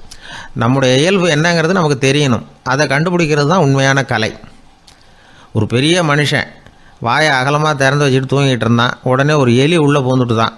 வீட்டு வேலையாள் டாக்டருக்கு ஃபோன் பண்ணான், எங்கள் முதலாளி வாய்க்குள்ளே ஒரு எலி பூந்துட்டுது டாக்டர் அப்படின்னா. நான் உடனே புறப்பட்டு வரேன், அதுக்கு முன்னாடி நீ ஒரு ரொட்டி துண்டை எடுத்து ஒரு வாய்க்கு முன்னாடி காட்டு, உள்ளே போன எலி வெளியில் வந்துடும்னார் டாக்டர். சரின்னு சொல்லிவிட்டான். கொஞ்ச நேரத்தில் டாக்டர் அங்கே போய் சேர்ந்தார். அப்போ வேலைக்காரன் ஒரு பெரிய மீனை அவர் வாய்க்கு நேராக இப்படியும் இப்படியும் ஆட்டிக்கிட்டு இருந்தான். நான் ரொட்டி துண்டை தானே காட்ட சொன்னேன்னார் டாக்டர். அவன் சொன்னான், எலியை வெளியில் கொண்டுட்டு வர்றதுக்கு ரொட்டி துண்டை காட்ட சொன்னீங்க டாக்டர், அதுக்கப்புறம் அந்த எலியை துரத்திக்கிட்டு ஒரு பூனை உள்ளே போயிருக்கு, அதுக்காக தான் இந்த மீனை காட்டிக்கிட்டு இருக்கேன் நானா. இது எதுக்குன்னா, இப்படி வேடிக்கையாக சொல்கிறது, பூனை பூனையாக இருக்க வேண்டும், எலி எலியாக இருக்க வேண்டும், மனுஷன் மனுஷனாக இருக்க வேண்டும் அப்படிங்கிறத புரிஞ்சுக்கிறது. நாம இருக்கிற வரை வெற்றி நிச்சயம்.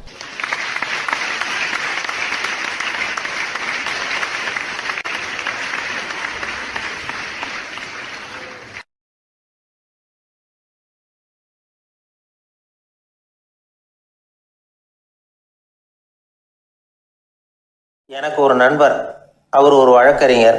ஒரு நாள் அவர்கிட்ட பேசிக்கிட்டு இருந்தேன். அப்போ கேட்டேன், ஏன் சார் நீங்கள்லாம் கோர்ட்டில் வாதாடுறப்போ கருப்பு நிற அங்கி அணியிறீங்களே, அதுக்கு என்ன காரணம்? சட்டத்துக்கும் கருப்பு கலருக்கும் என்ன சம்பந்தம் அப்படின்னு கேட்டேன். அது ஒரு சுவாரஸ்யமான கதைன்னார் அவர். சொல்லுங்களேன் அப்படின்னு அவர் சொன்னார். கிபி 1694 வருஷத்தில் இங்கிலாந்து அரசி 2வது மேரிங்கிறவர் இறந்து போனார். அந்த ராணியோட கணவர் 3ஆம் வில்லியம், அவரு ஒரு உத்தரவு போட்டாராம், அரசியோட மறைவுக்கு அனுதாபம் தெரிவிக்கிற வகையில் வழக்குரைஞர்கள் எல்லாரும் கருப்பு நிற அங்கி அணியணும் அப்படின்னு. அன்னைக்கு ஆரம்பித்த அந்த பழக்கம் அதுக்கப்புறம் மாறவே இல்லையாம், இன்னைக்கும் தொடருது. வழக்குரைஞர்கள்லாம் முதல்ல கருப்பு அங்கி மட்டும்தான் அணிஞ்சாங்களாம். அதில் ஒரு சின்ன சங்கடம், ஏற்கனவே உடம்பு கருப்பாக இருக்கிறவங்க அதுக்கு மேலே கருப்பு ட்ரெஸ் வேறு போட்டுக்கிட்டா முகம் பளிச்சுன்னு தெரியாது இல்லையா? அதனால் முகம் பளிச்சுன்னு தெரியறதுக்காக அவங்கெல்லாம் வெள்ளை நிற பட்டியை அணிய ஆரம்பித்தாங்களாம். இப்படி தான் இங்கிலாந்தில் அந்த பழக்கம் ஆரம்பமாயிருக்குது. அந்த சமயத்தில் இந்தியாவை ஆண்டது பிரிட்டிஷ்காரங்க தானே, அதனால் இங்கேயும் அந்த பழக்கம் அப்படி நடைமுறைக்கு வந்துட்டுது. அதே மாதிரி சர்ச்சிலின் மூதாதையரான மார்ல்பரோ பிரபுவின் ஞாபகார்த்தமாக நீதிபதிகள் இந்த வெள்ளை குள்ளாய் அணிகிற முறை பழக்கத்துக்கு வந்துதான். இதுதான் என்னுடைய நண்பர் சொன்ன தகவல். இங்கிலாந்தில் நீதிமன்றம்ங்கிறது ரொம்ப மதிப்புள்ளது. அந்த அளவுக்கு சட்டத்துக்கு அங்கே மரியாதை. அங்கே நடந்த ஒரு சுவாரஸ்யமான நிகழ்ச்சியை ஒரு சகோதரி எழுதி அனுப்பியிருந்தாங்க. அவங்க அப்பா நீதித்துறையை சேர்ந்தவரான். அவர் சொன்னதான் இது. அவங்க எழுதி அனுப்பியிருந்த விஷயம் என்னென்னா, அங்கே ஒரு கேஸில் ஒரு முக்கியமான தீர்ப்பு வழங்க வேண்டியிருக்குது. ஜட்ஜு, பாரட்லா படித்த பெரிய பெரிய வக்கீல்கள், ஜூரி எல்லாருமா கூடி அந்த கேஸை பற்றி விவாதிக்கணும். சுமாராக 40 பேர். இதுக்காக கோர்ட்டு ஹாலில் விசேஷ சேம்பரில் நுழையிறதுக்கு முன்னாடி அவங்களெலாம் தங்களுடைய கோட்டு தொப்பி எல்லாத்தையும் கழட்டி அங்கே நின்றுக்கிட்டு இருந்த ஒரு அட்டெண்டர்கிட்ட கொடுத்துட்டு உள்ளே போனாங்க. அந்த ஆள் படிக்காதவர். அவர் ஒவ்வொருத்தர் கொடுக்குறதையும் வாங்கி அங்கே அப்படியே ஒரு இடத்துல அடுக்கி வைக்கிறார். அப்படியே வாங்கி உள்ளே வச்சுக்கிட்டு இருக்கிறார் ஒவ்வொரு இடத்துல. அது அவரோட வேலை. உள்ளே போன ஜட்ஜி, வக்கீல், ஜூரி எல்லாரும் ரொம்ப நேரமாக அந்த கேஸை பற்றி விவாதிக்கிறாங்க. ஒரு நாள் பூரா ஆயிட்டுது. அவ்வளவு தீவிரமாக அக்கு வேறு ஆணி வேறையாக பிச்சு உதறி இருக்கிறாங்க. ஒரு வழியாக 13 மணி நேரம் கழித்து வெளியில் வந்திருக்கிறாங்க. ஒவ்வொருத்தராக வர வர அந்த அட்டெண்டரும் அவங்கவுங்க கோட்டு தொப்பியை அவங்கக்கிட்ட எடுத்து ரொம்ப மரியாதையாக திருப்பி கொடுத்துக்கிட்டு இருக்கிறார். கடைசியாக ஜட்ஜ்மெண்ட்லாம் எழுதி முடிச்சுட்டு ரொம்ப திருப்தியோடவும் களைப்போடவும் வெளியில் வந்துக்கிட்டு இருக்கிறாராம். இந்த ஆள் அவருடைய மேல் கோட்டையும் தொப்பியையும் எடுத்து அவர்கிட்ட ரொம்ப மரியாதையோடு நீட்டினாராம். ஜட்ஜுக்கு ரொம்ப ஆச்சரியம். இந்த ஆள் எப்படி இவ்வளவு பேரோட கோட்டு தொப்பி எல்லாத்தையும் ஞாபகம் பேசகாமல் திருப்பி கொடுக்குறார் அப்படிங்கிறது அவருக்கு ஆச்சரியம். அதனால் அவர் அந்த ஆளை பார்த்து கேட்டாராம், ஏப்பா இந்த கோட்டை கொடுக்குறியே, இது என்னோடது தானா, என்னோடது தான்னு உனக்கு எப்படி தெரியும் அப்படின்னாராம். இதுக்கு அந்த பியூனு ரொம்ப பதவிசா பதில் சொன்னாராம், ஐயா இந்த கோட்டு ஹேட்டை உங்ககிட்ட வாங்கி மாட்டினேன், இப்போ திரும்ப உங்ககிட்ட தரணும், தந்துட்டேன், இதுதான் என்னோட வேலை.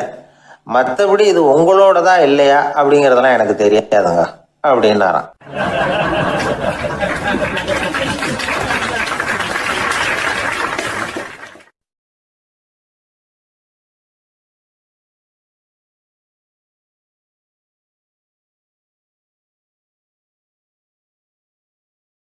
உழைப்பும் நேர்மையும் உயர்வதற்கு வழிகள். அதை விட்டுட்டு உட்கார்ந்த இடத்துல இருந்துகிட்டே உயர போகணும் அப்படின்னு ஆசை கற்பனை பண்றாங்க. அந்த கற்பனையிலேயே பாதி வாழ்க்கை ஓடி போடுது. உழைப்புங்கிற வழியையும் நேர்மைங்கிற வழியையும் ஒதுக்கி விட்டு குறுக்கு வழியில ஓட நினைக்கிறவங்க குப்புற விழுந்து விடுறாங்க. எந்த தொழிலை நாம செய்தாலும் சரி, அந்த தொழிலுக்குரிய பெருமையை நாம புரிஞ்சுக்கிட்டு அதுல ஈடுபடணும். அப்படி இல்லாம என்ன சார் பொழப்புது, இந்த தொழிலை மனுஷன் செய்வானா அப்படி புலம்பிக்கிட்டே இந்த தொழிலையே செஞ்சுக்கிட்டு இருக்கிறவங்க நம்மள பல பேர் உண்டு. செய்யும் தொழிலே தெய்வம் அப்படின்னு சொல்றாங்கல்ல, அப்படி சொல்றது எதுக்காக? அந்த அளவுக்கு அதுல ஒரு ஈடுபாடு வேணுங்கிறதுக்காகத்தான். ஒரு பெரிய மலைப்பகுதி, அந்த மலை அடிவாரத்துல ஒரு சிற்பி உட்காந்து ஒரு சிலையை வடிச்சுக்கிட்டு இருக்கிறான். கையில ஒரு சின்ன உளிய வச்சுக்கிட்டு ஒரு பெரிய கருங்கல் பாறையை கொஞ்சம் கொஞ்சமா உடைச்சுக்கிட்டு இருக்கான். ஒரு சிற்பத்தை வடிக்கிறதுங்கிறது அவ்வளவு உன்னதமான ஒரு தொழிலா? எல்லாராலையும் முடியுமா அது? அப்படி இருந்தும் அந்த சிற்பிக்கு மன நிறைவில்லை. அவன் நினைக்கிறான், இந்த கடுமையான வெயில்ல உட்கார்ந்து வேலை செய்யறது எவ்வளவு கஷ்டம். நாம ஒரு சிற்பியா இருக்கிறதுனால தானே சூரியன் கடுமையான வெப்ப கதிர்களை நம்ம மேல வீசுறான். நாமளே அந்த சூரியனா இருந்துட்டா இந்த கஷ்டம் இருக்காதே. நம்மளை கஷ்டப்படுத்துறவன் நம்மளை விட வலிமை உள்ளவன், அதனால நாம அவனா மாறி விடுறதுதான் நல்லது அப்படின்னு அந்த சிற்பி யோசனை பண்ணான். அவன் எண்ணம் உடனே நிறைவேறிட்டுது. இயற்கைங்கிற மாபெரும் சக்தி அவனை ஒரு சூரியனா மாத்தி விட்டது. சிற்பி இப்போ ஒரு சூரியனா மாறினான். இனிமே இந்த உலகத்துல நம்மளை விட வலிமை உள்ளவன் வேற யாரும் கிடையாது அப்படின்னு நினைக்க ஆரம்பிச்சுட்டான். அவனுக்கு மகிழ்ச்சியா இருந்தது. அந்த மகிழ்ச்சி அதிக நேரம் நீடிக்கல. ஏன்னா கொஞ்ச நேரத்துல ஆகாயத்துல கரிய மழை மேகங்கள் அப்படியே சூழ்ந்து வந்தது. சூழ்ந்து வந்த மேகங்கள் சூரியனை மறைக்க ஆரம்பிச்சது. இப்போ சூரியனா இருந்த அந்த சிற்பி நினைச்சு பாக்குறான், என்ன இது, என்னையே இந்த மேகம் மூடி மறைக்குதுன்னா அது என்னை விட பெரிய ஆளா தான் இருக்கணும். அதனால இனிமே நாம சூரியனா இருக்கக்கூடாது, நாம மேகமா தான் இருக்கணும், அதுதான் கௌரவம் அப்படின்னு நினைக்க ஆரம்பிச்சிட்டான். இப்பவும் பாருங்க, இயற்கை அவனுடைய ஆசையை நிறைவேற்றி வச்சது. சூரியனா இருந்த சிற்பி மேகமா மாறினான். வான வீதியில அப்படியே உல்லாசமா வர ஆரம்பிச்சான். அந்த உல்லாசமும் அதிக நேரம் நீடிக்கல. எதிரில் பார்த்தா பிரம்மாண்டமான மலைகள் வழியை அடைச்சிட்டு நிக்குது. வேகமா வந்த மேகம் மலையில மோதிக்கிட்டுது. அந்த மலையை தாண்டி அப்பால செல்ல முடியல. இப்போ அந்த மேகம் நினைக்குது, நாம எந்த தடையும் இல்லாம அந்தரத்துல மிதந்து வர்றோம், நம்மையே போக விடாம தடுக்குதுன்னா அந்த மலைக்கு எப்பேற்பட்ட வலிமை இருக்கணும். இனிமேலும் நாம மேகமா இருந்து பிரயோஜனம் இல்லை, இருந்தா மலையா இருக்கணும், அதுதான் பெருமை அப்படின்னு நினைக்க ஆரம்பிச்சான். இப்பவும் பாருங்க, இயற்கை அவனுடைய ஆசையை நிறைவேற்றி வச்சது. மேகமா இருந்த சிற்பி மலையா மாறினான். பெரிய மலை பூமிக்கும் வானத்துக்குமா நின்றுகிட்டு இருக்கு. இனிமே நமக்கு எந்த கவலையும் இல்லை அப்படின்னு நினைச்சது அந்த மலை. இப்படி நினைச்சுக்கிட்டு இருந்த வேளையில அந்த மலையோட காலடியில அடிவாரத்துல ஏதோ சத்தம் கேட்டுது. என்ன சத்தம் இது அப்படின்னு சொல்லி அந்த மலை மெதுவா குனிஞ்சு பார்த்துதான். பார்த்தா அங்க ஒரு மனுஷன் தன்னுடைய கையில உளிய வச்சுக்கிட்டு மலையை கொத்திக்கிட்டு இருக்கிறான். ஏதோ ஒரு சிற்பத்தை வடிக்கிறதுக்காக அவன் முயற்சி பண்ணிட்டு இருக்கிறான். இப்போ அந்த மலை நினைச்சுதான், மலையே ஒருத்தன் உடைக்கிறான்னா அவன் எப்பேற்பட்ட வலிமை உள்ளவனா இருக்கணும். இனிமேலும் மலையா இருந்து பிரயோஜனம் இல்லை, மனுஷனா மாறணும், அதுதான் சரி அப்படின்னு நினைச்சுதான். அந்த வினாடியே அந்த மலை ஒரு மனுஷனா மாறிச்சு. அவன் கையில ஒரு உளி, பழையபடியே ஒரு கருங்கல் பாறையை கொத்த ஆரம்பிச்சான். அந்த ஆள் பழைய நிலைமைக்கு வந்துட்டான். இந்த கதையிலிருந்து நாம தெரிஞ்சுக்க வேண்டியது என்னன்னா, தன்னுடைய உண்மையான பலம் என்னங்கிறது தெரியாமலே தாவி தாவி தடுமாறிக்கிட்டு இருக்கிறான் மனுஷன் அப்படிங்கிறது தான். இனிமேலாவது அதை புரிஞ்சுக்கணும், புரிஞ்சுக்கிட்டு புறப்படணும் வாழ்க்கையில வெற்றி பெறறதுக்கு. ஒரு குடும்ப தலைவருக்கு விபரீதமா ஒரு ஆசை வந்துதான்.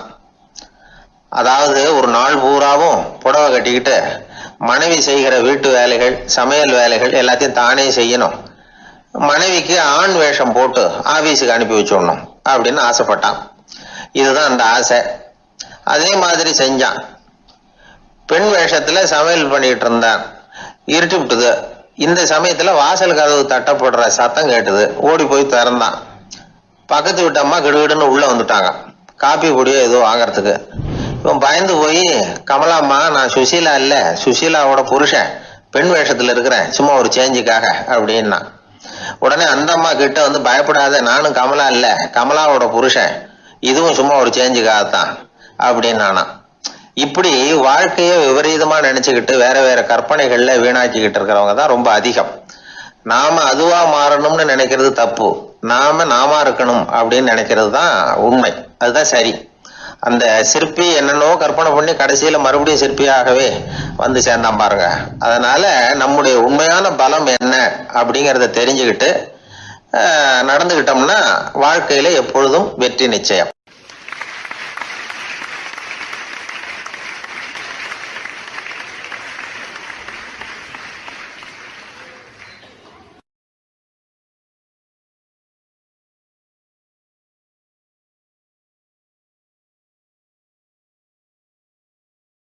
ஒரு நண்பர்கிட்ட பேசிக்கிட்டு இருந்தேன். அவருடைய உறவினர் ஒருத்தர் ஒரு நேர்முக தேர்வுக்கு போயிருந்தாராம், இன்டர்வியூக்கு. ரொம்பவும் பொறுப்பாகவும் கவனமாகவும் செயல்பட வேண்டிய பதவிக்கான நேர்காணல் அது. இவர் எழுத்து தேர்வுல ஏராளமான மதிப்பெண்கள் வாங்கிவிட்டார். அதனால அதை பத்தி கவலை இல்லை. இப்ப நேர்முக தேர்வுல தேர்வு பெறணும்.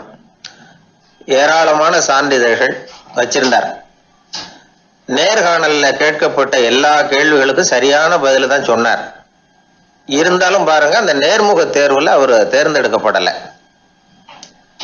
என்ன காரணம் அப்படின்னு பின்னாடி விசாரிச்ச போதுதான் விவரம் தெரிஞ்சுதான்.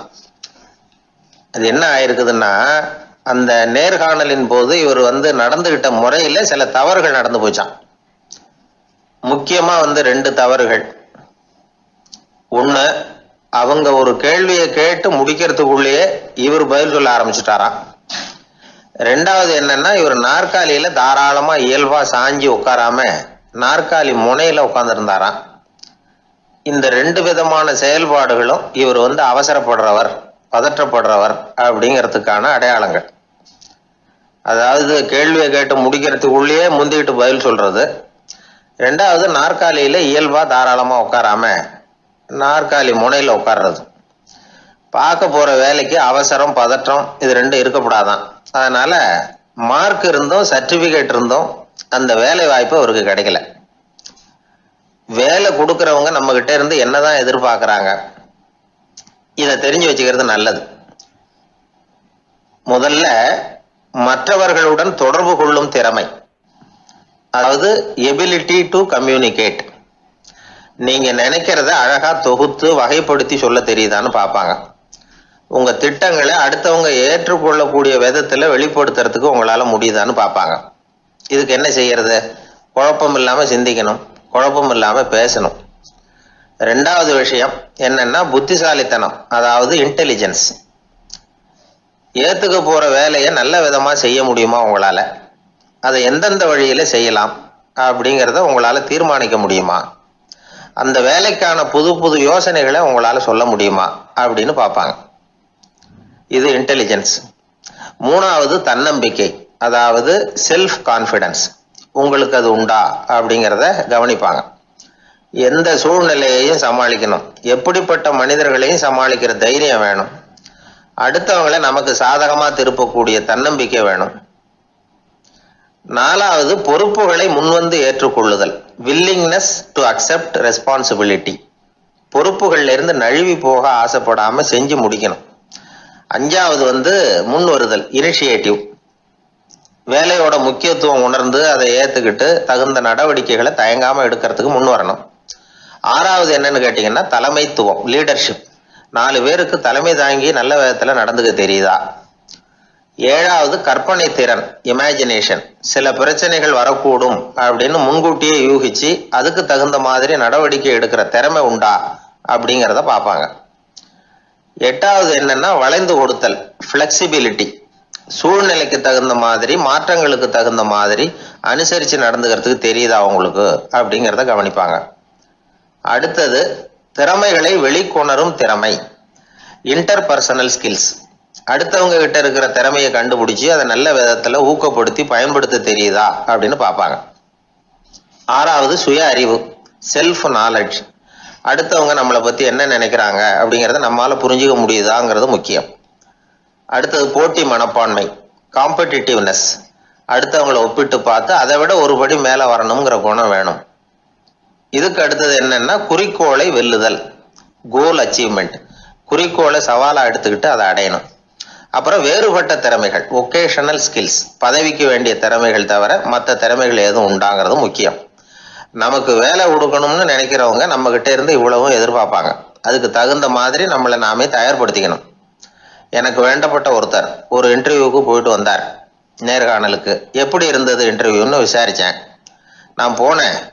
அவர் கேட்ட எல்லா கேள்விக்கும் அவர் எதிர்பார்த்தது மாதிரியே எல்லா பதிலையும் சொன்னேன்.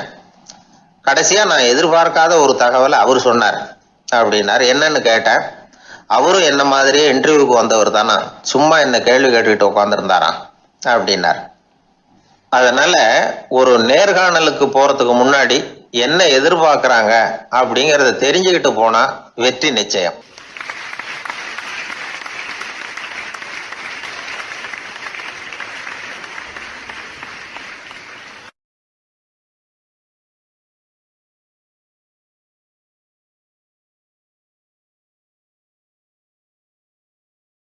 அன்பா இருக்கணும்னு அநேக பெரியவங்க சொல்லியிருக்கிறாங்க. நாமளும் அதை கேட்டுட்டு அன்பு காட்டுறதுக்கு தயாராக தான் இருக்கிறோம். அதை வாங்கறதுக்கு தான் ஆளை காணும். இருந்தாலும் அன்புல எத்தனையோ வகை உண்டு.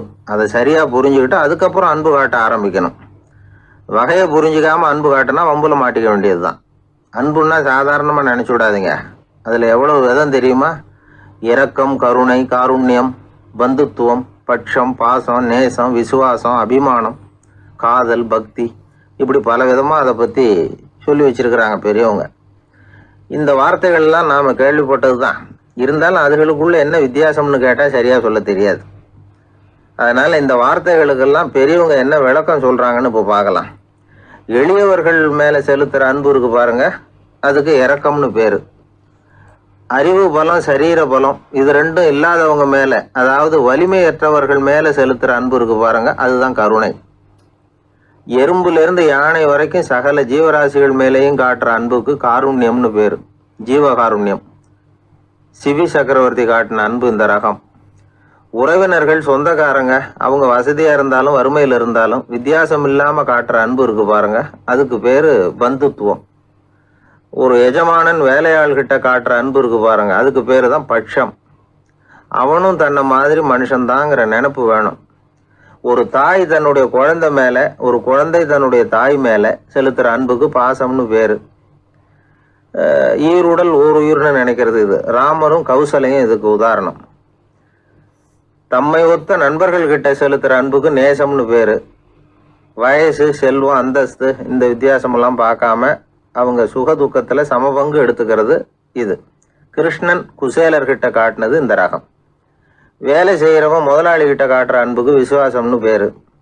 தேசத்து மேலையும் தாய்மொழி பேர்லையும் செலுத்துற அன்புக்கு அபிமானம்னு பேரு.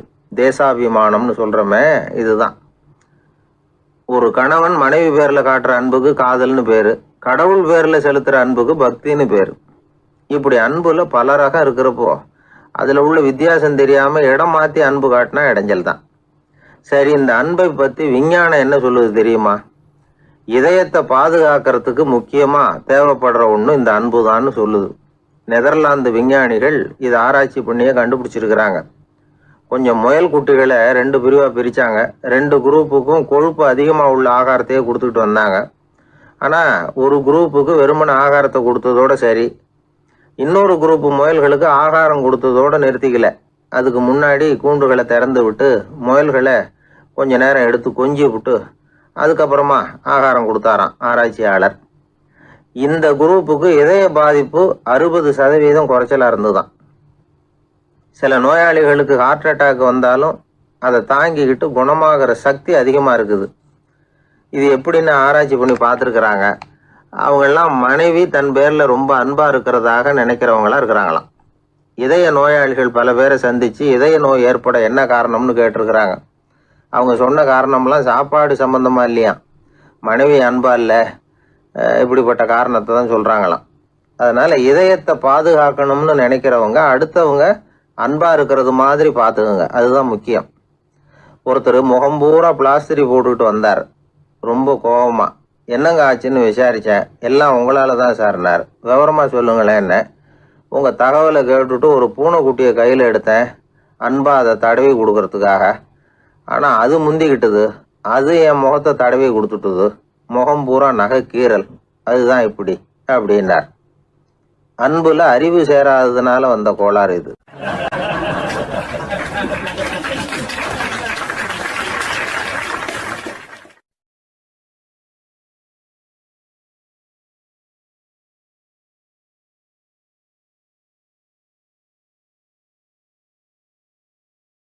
ஊர்ல ஒரு ஞானி இருந்தார்.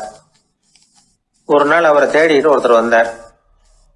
வந்தவர் ஞானியை பார்த்து ஒரு கேள்வி கேட்டார். ஐயா, உங்களுடைய சாதனை என்ன? இதுதான் அவர் கேட்ட கேள்வி. இதை கேட்டதும் அந்த ஞானி நிமிர்ந்து இவரை பார்த்தார். அப்புறம் சொன்னார், அது ஒன்றும் பெரிய விஷயம் இல்லை, அது ரொம்ப எளிமையான ஒண்ணு. எப்போ எனக்கு பசிக்குதோ அப்ப நான் சாப்பிட்டுருவேன், எப்போ எனக்கு தூக்கம் வருதோ அப்ப நான் தூங்கிடுவேன், அவ்வளவுதான் அப்படின்னார். கேள்வி கேட்டவர் ஒரு மாதிரி ஆயிட்டார். ஐயா, இதே தானே நாங்களும் செய்யறோம், இதுல என்ன அதிசயம் இருக்கு அப்படின்னார். இப்ப அந்த ஞானி சொன்னாராம், இங்கதான் நீங்க தப்பு பண்றீங்க அப்படின்னாராம். அப்படியான்னாரு இவர். ஆமா அப்படின்னாராம். நீங்க செய்யற தவறு எனக்கு புரியுது. ஏன்னா நான் உங்களை மாதிரி நான் வாழ்ந்து பார்த்திருக்கிறேன். அதனால என்னுடைய அனுபவத்துல உங்களுக்கும் எனக்கும் உள்ள வித்தியாசத்தை உணர முடியுதுன்னாரா. என்ன சொல்றீங்க, எனக்கு ஒன்னும் புரியலையேன்னாரா இவரு. இத பாருங்க, சாப்பிடுறதுங்கிறது நாம 2 பேருக்கும் பொதுவான ஒரு காரியம்தான். ஆனா நீங்க சாப்பிடுறதுக்கும் நான் சாப்பிடுறதுக்கும் வித்தியாசம் இருக்கு அப்படின்னாராம். என்ன வித்தியாசம்னு கேட்டிருக்கார். நீங்க பசி இல்லாத பொழுது சாப்பிடுறீங்க, இப்போ சாப்பிடுற நேரம் வந்துட்டுது அப்படிங்கிறதுக்காக சாப்பிடுறீங்க. சாப்பாடு ருசியா இருக்கு அப்படிங்கிறதுக்காக சாப்பிடுறீங்க. எது தேவைங்கிறது தெரியாம சாப்பிடுறீங்க. அது மாதிரி தூக்கமும் உங்களுக்கு ஒரு பழக்கமா போட்டுது. இப்போ இது தேவையா இல்லையா அப்படிங்கிறத பத்தி நீங்க யோசிச்சு பாக்குறது இல்ல. சாப்பிடும் பொழுது 1000 வேலைகளை மனசுல நினைச்சுக்கிட்டு இருப்பீங்க. அதனால அது சாப்பிடுதலா இருக்காது. அதே மாதிரி நீங்க தூங்கும் பொழுதும் அது தூங்குதலா இருக்காது. ஏகப்பட்ட கனவுகள் வரும். உங்க மனசு மேலும் மேலும் கனவுகளை உருவாக்கி கொண்டே இருக்கும். அதனால எனக்குள்ள நடக்கிறது வேற மாதிரி, நீங்க நினைக்கிறது மாதிரி இல்ல. எனக்குள்ள நடக்கிறது எப்படின்னா, நீங்க செய்யறது மாதிரி இல்ல. தூக்க உணர்வு வந்த உடனே தூங்குதல் மட்டுமே நடைபெறும். அதுதான் என்கிட்ட நடக்கிறது அப்படின்னாராம் அந்த ஞானி. இப்ப வித்தியாசம் புரியுதா? அந்த ஞானி சாப்பிட்றத அனுபவிக்கிறார், அது எக்ஸ்பீரியன்ஸ். நாம் அப்படி இல்லை, மனம் போன போக்கில் சாப்பிட்றோம். இது இன்டெலிஜிங். இது ரெண்டுலேயும் செயலில் வேறுபாடு இல்லை, விழிப்புணர்வுல தான் வேறுபாடு இருக்கு. அவர் சாப்பிடும் பொழுது ஒரு சாட்சி மனோபாவத்தோட சாப்பிட்றார். எவ்வளவு தேவையோ அவ்வளவுதான் சாப்பிட்றார். ஏன்னா அவருடைய விழிப்புணர்வு முழுமையா செயல்படுது. அதனால அவர் சாப்பிடும் பொழுது நம்மை விட மகிழ்ச்சியா இருக்கிறார். நாம அப்படி இல்லை, வயிற்றை நிரப்புறதுக்காக சாப்பிடுறோம். இன்னும் சொல்ல போனா சாப்பிடும் பொழுது நாம அங்கேயும் இருக்கிறது இல்லை, எங்கேயோ போயிடுறோம். உடம்பு மட்டும்தான் அங்க இருக்கும். ஆனா ஞானி அப்படி இல்லை, அவர் சாப்பிடும் பொழுது சாப்பிடுதல் மட்டுமே இருக்கும். எந்த ஒரு செயலையும் விழிப்புணர்வோட செய்யலாம், மனம் போன போக்கிலையும் செய்யலாம். விழிப்புடன் செய்யறப்போ செய்யும் செயல் நம்ம அனுபவமாகிறது, அவ்வளவுதான். இதெல்லாம் பெரிய தத்துவம் மாதிரி தெரியும். இருந்தாலும் நாம புரிஞ்சுக்க வேண்டியது என்னன்னா, எந்த காரியத்தை செஞ்சாலும் அதுல முழு ஈடுபாடு வேணுங்கிறது முக்கியம். அந்த அளவுக்கு முதல்ல நம்மளை மாத்திக்கிட்டா போதும். ஆனா நம்ம ஆளுங்க அந்த அளவுக்கு இருக்கிறது இல்ல, எல்லாமே அரைகுறை தான். கேட்டா ஞாபகம் மருதி. ஒருத்தன் என்ன பண்ணானா, விமான டிக்கெட் வாங்கிக்கிட்டு ரயில்வே ஸ்டேஷனுக்கு வந்துட்டான். அப்புறம் தான் புரிஞ்சுது தவறுதெல்லாம் இங்க வந்துட்டோங்கிறது. உடனே அவசரமா விமான நிலையத்தை நோக்கி ஓடி இருக்கிறான். அங்க போய் கவுண்டர்ல கேட்டிருக்கான், மேடம் நான் தவறுதெல்லாம் ரயில்வே ஸ்டேஷனுக்கு போயிட்டேன், இப்ப விமானத்தையும் தவற விட்டுட்டேன், அடுத்த பிளைட்ல எனக்கு இதை மாத்தி தர முடியுமான்னு கேட்டிருக்கான். முடியாதுன்னாங்களாம் அந்த அம்மா. ஏன்னு கேட்டானா, ஏன்னா இப்ப நீங்க வந்திருக்கிறது பஸ் ஸ்டாண்டு அப்படின்னாங்களாம்.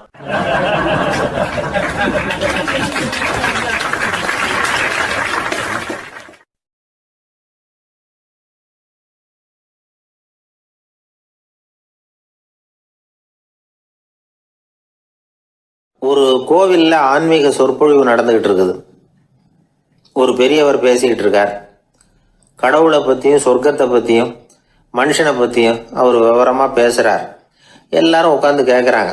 அந்த கூட்டத்துல ஒரு தத்துவ ஞானியும் உட்கார்ந்துருக்கிறார். அவருடைய நண்பர்.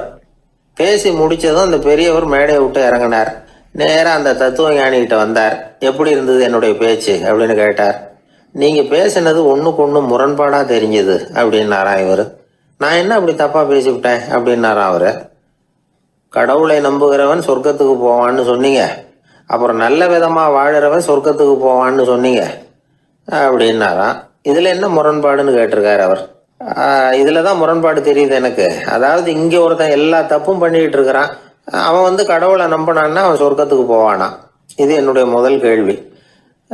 இல்லைன்னா ஒருத்தன் எந்த தப்பும் பண்ணல, ரொம்ப ஒழுங்கா வாழ்ந்துகிட்டு இருக்கிறான், ஆனா அவன் கடவுளை நம்பல, அவன் என்ன நரகத்துக்கு தான் போவானா? கடவுள் நம்பிக்கை உள்ள ஒரு திருடன் என்ன ஆவான், எங்க போவான்? கடவுள் நம்பிக்கையே இல்லாத ஒரு நல்லவன் என்ன ஆவான், எங்க போவான்? ஒருத்தன் இங்க கடவுள் நம்பிக்கையோட வாழறது முக்கியமா அல்லது நல்லவனா வாழறது முக்கியமா?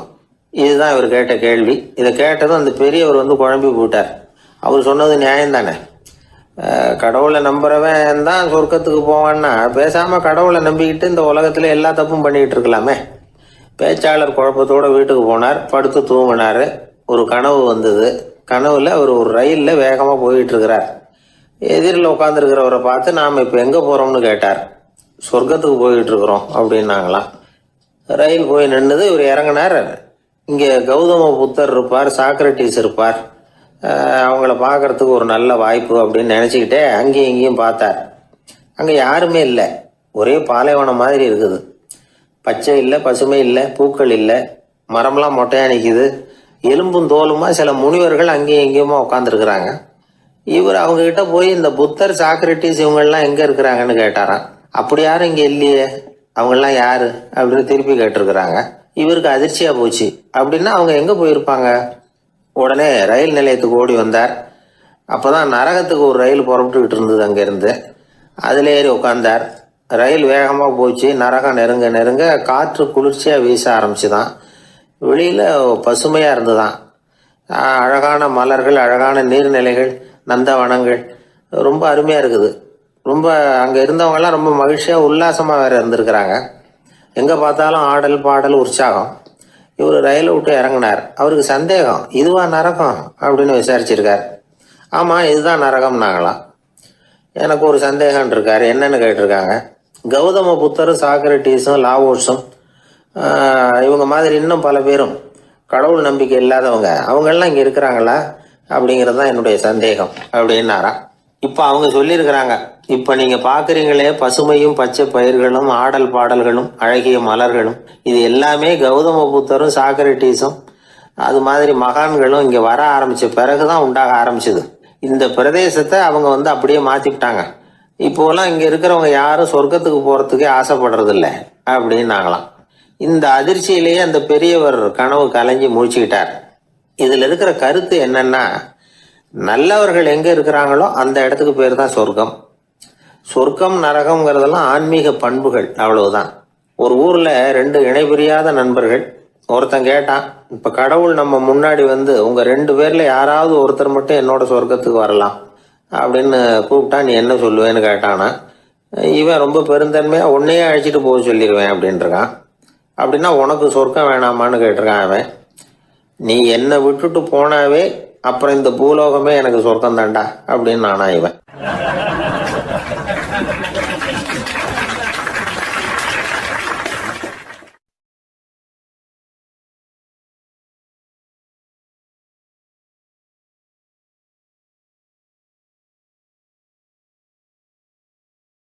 சீடன் வெளியூர் புறப்படுறதுக்கு தயாரா இருந்தான். ரொம்ப தூரம் போக போறான். திரும்பி வர நாளாகும். புறப்படுறதுக்கான ஆயத்த வேலைகளில் ஈடுபட்டிருந்தான். அந்த சமயம் பார்த்து இன்னொரு சீடன் அவங்கிட்ட வந்தான். நம்ம குரு உன்னை அழைச்சிட்டு வர சொன்னார் வா அப்படின்னு கூப்பிட்டான். இவன் உடனே புறப்பட்டு போனான். குருநாதரை பார்த்தான். அவர் காலில் விழுந்து வணங்கினான். வணங்கிவிட்டு எழுந்திரிச்சான். அவ்வளவுதான். குரு ஏதாவது உபதேசம் பண்ணுவாருன்னு எதிர்பார்த்தான். ஆனால் நடந்தது என்ன தெரியுமா? குரு அவனுக்கு ஓங்கி ஒரு அடி கொடுத்தார். எதிர்பாராம இந்த அடியை வாங்கினதும் அந்த சீடன் அதிர்ந்து போயிட்டான். பக்கத்தில் இருந்த மற்ற சீடர்களும் திகைச்சு போய் நின்றுட்டாங்க. அடி வாங்கின சீடனுக்கு மனசுக்குள்ள குழப்பம்.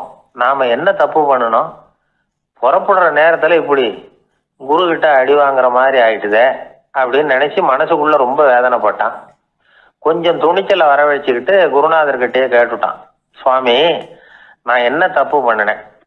என்னை இப்படி அடிச்சுட்டீங்களே, ஒரு வார்த்தை கூட உங்களை எதிர்த்து நான் பேசினது இல்லையே, இவ்வளவு காலமா உங்க விருப்பத்துக்கு விரோதமா ஒரு காரியம் கூட நான் செஞ்சது இல்லையே, வந்ததும் வராததுமா ஒண்ணுமே சொல்லாம என்ன அடிச்சுட்டீங்களே, குருவே நான் செஞ்ச குற்றம் தான் என்ன அப்படின்னு கண்ணீரோட பரிதாபமா கேட்டானா அந்த சீடன்.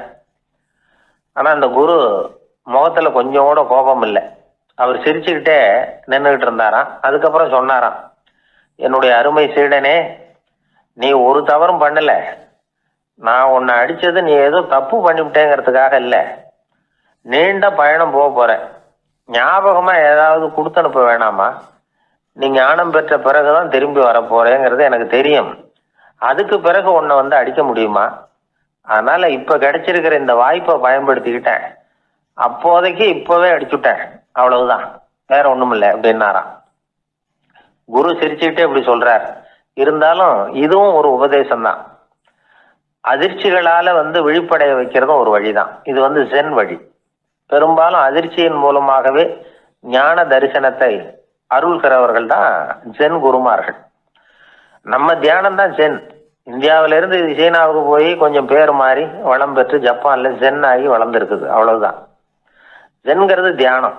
எதை நினைச்சும் தியானிக்கிறது இல்லை, எல்லாத்துலயும் தியானம் இருக்கிறதா சொல்லுது ஜென். பேசுறது, இருக்கிறது, நடக்கிறது, சாப்பிடுறது, சிரிக்கிறது, தூங்குறது, தொழில் செய்யறது அல்லது சும்மா இருக்கிறது எல்லாமே தியானம் தான். ஜென்கிறது ஒரு சுய தரிசனம். தன்னைத்தானே அடையாளம் கண்டுகொள்கிறது தான் அது. இல்லாத எதையும் தேடி கண்டுபிடிக்கிறது இல்லை. சென் மார்க்கத்தை பத்தி ஓஷோ என்ன சொல்றாரு தெரியுமா? காணாமல் போன தன்னுடைய மூக்கு கண்ணாடி தன்னுடைய மூக்கின் மேல் இருப்பதை கண்டுகொள்வது போன்றது ஜென் அப்படிங்கிறார். நம்மால் ஒருத்தர் இன்னொருத்தர் முகத்தை ரொம்ப நேரமா உத்து பார்த்துக்கிட்டு இருந்தார். என்ன பாக்குறீங்கன்னாரு அவரு. நீங்க போட்டிருக்கீங்களே மூக்கு கண்ணாடி, அதை தான் பாக்குறேன்னாரு இவரு. நீங்க அப்படி பாக்குறதுக்கு விசேஷ காரணம் ஏதாவது உண்டான்னு கேட்டார் இவர். உண்டுன்னார். என்னன்னு கேட்டார். நேத்திக்கு காணாம போன என்னோட மூக்கு கண்ணாடி அது அப்படின்னாராம் இவர்.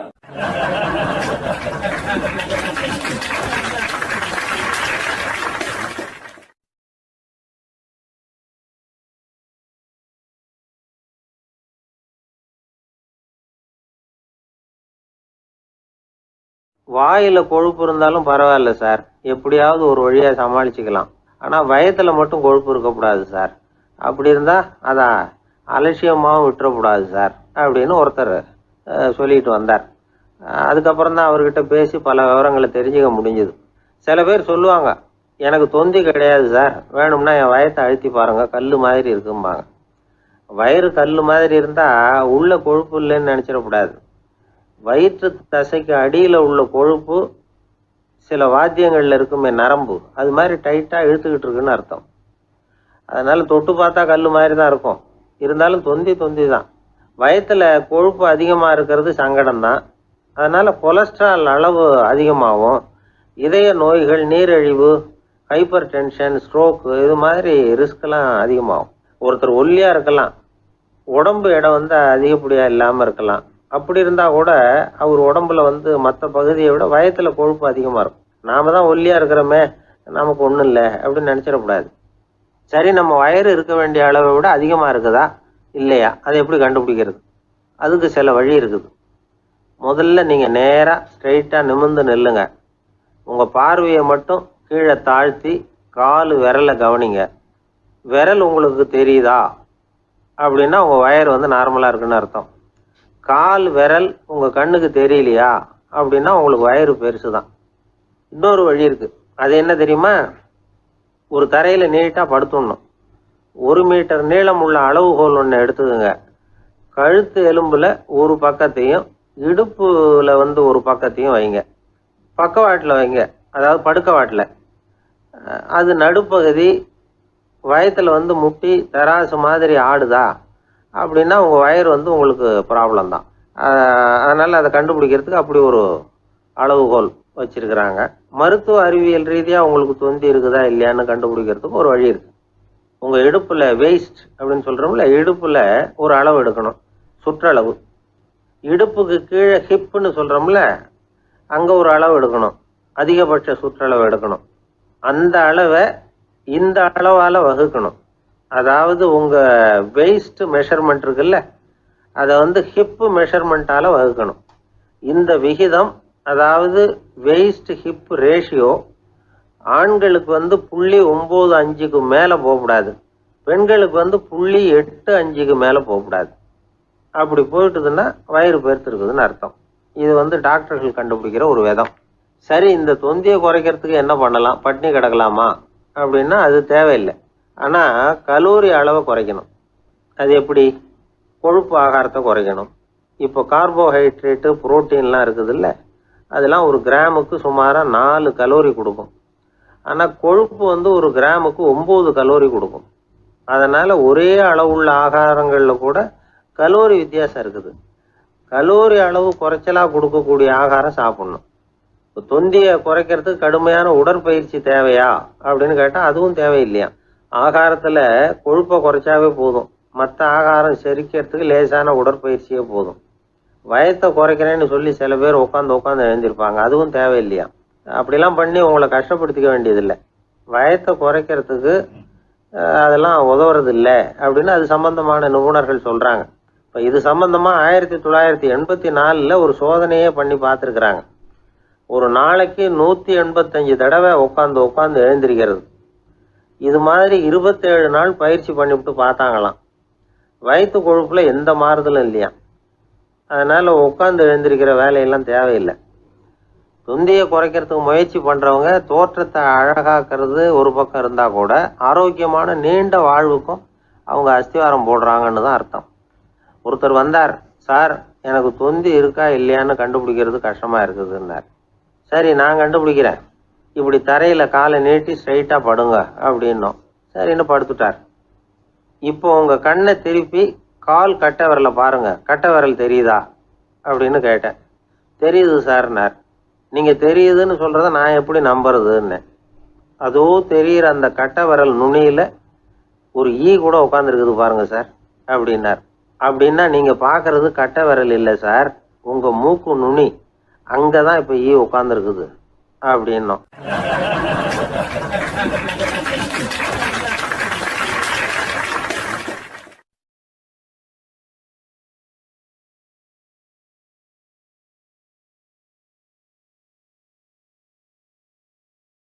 ஒருத்தன் தன்னுடைய நண்பனை வழியில் பார்த்தான். என்னப்பா லெட்டர் போட்டுனே கிடச்சிதா அப்படின்னா. ஓ கிடச்சிதேன்னா அவன். இவன் உடனே ஏன்டா போய் சொல்கிற, நான் உனக்கு லெட்டரே போடலை, சும்மா தான் கேட்டேன், உடனே கிடச்சிட்டுதுங்கிறியே அப்படின்னா. லெட்டர் போட்டேன்னு நீ போய் சொல்கிறப்போ அது கிடைச்சதுன்னு நான் போய் சொல்லக்கூடாதா அப்படின்னானா அவன். இப்படிப்பட்டவங்க சில பேர் இருந்தால் கூட இன்னைக்கு கடிதம் மூலமாக தொடர்பு கொள்ளாதவங்க இருக்கவே முடியாது. அந்த அளவுக்கு அது அவசியமான ஒன்றாயிட்டுது. இந்த அஞ்சல் அட்டைகள் எப்படி ஆரம்பமாச்சு தெரியுமா? ஆஸ்திரியா நாட்டில் ஒரு பேராசிரியர் இருந்தார். அவர் பேர் இம்மானுவேல் ஹெர்மன். அவர் ஒரு நாள் ஒரு பத்திரிகையில் கட்டுரை எழுதினாராம். இது நடந்தது 1869. அவர் எழுதின கட்டுரையில் மக்கள் அதிகம் செலவில்லாமல் ஒருத்தருக்கு ஒருத்தர் தகவல் பரிமாறிக்கிறது எப்படி அப்படிங்கிறத பற்றி எழுதியிருந்தார். அதுக்கு சில யோசனைகளை அவரே எழுதியிருந்தாராம். எப்படின்னா, அந்த கட்டுரையை எல்லாரும் படித்து பார்த்துருக்குறாங்க. அவர் சொன்ன யோசனைகள் என்னன்னு. அது அரசாங்கத்தின் கவனத்துக்கும் அது போச்சான். ஆகா, இது அவர் சொல்கிற யோசனை நல்லா இருக்கும் போல் இருக்கு அப்படின்னு அவங்களே நினச்சிருக்கிறாங்க. அவ்வளவுதான். உடனே அந்த யோசனையை நடைமுறைக்கு கொண்டுகிட்டு வந்தாங்களாம்.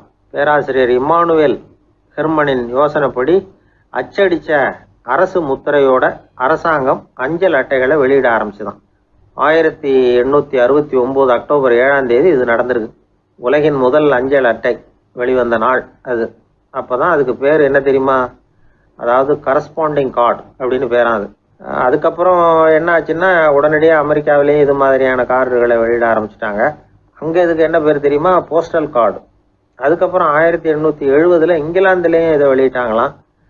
அதை வெளியிட்ட முதல் நாள் அன்னைக்கு என்ன நடந்தது தெரியுமா? மக்கள்லாம் ஏதோ நியாய விலை கடையில் நிற்கிறது மாதிரி பெரிய பெரிய கியூ வரிசையில் நின்று இதை வாங்கினாங்களாம். நம்ம நாட்டில் முதல் அஞ்சலகம் 1927 கல்கத்தாவில் ஆரம்பமாயிருக்கு.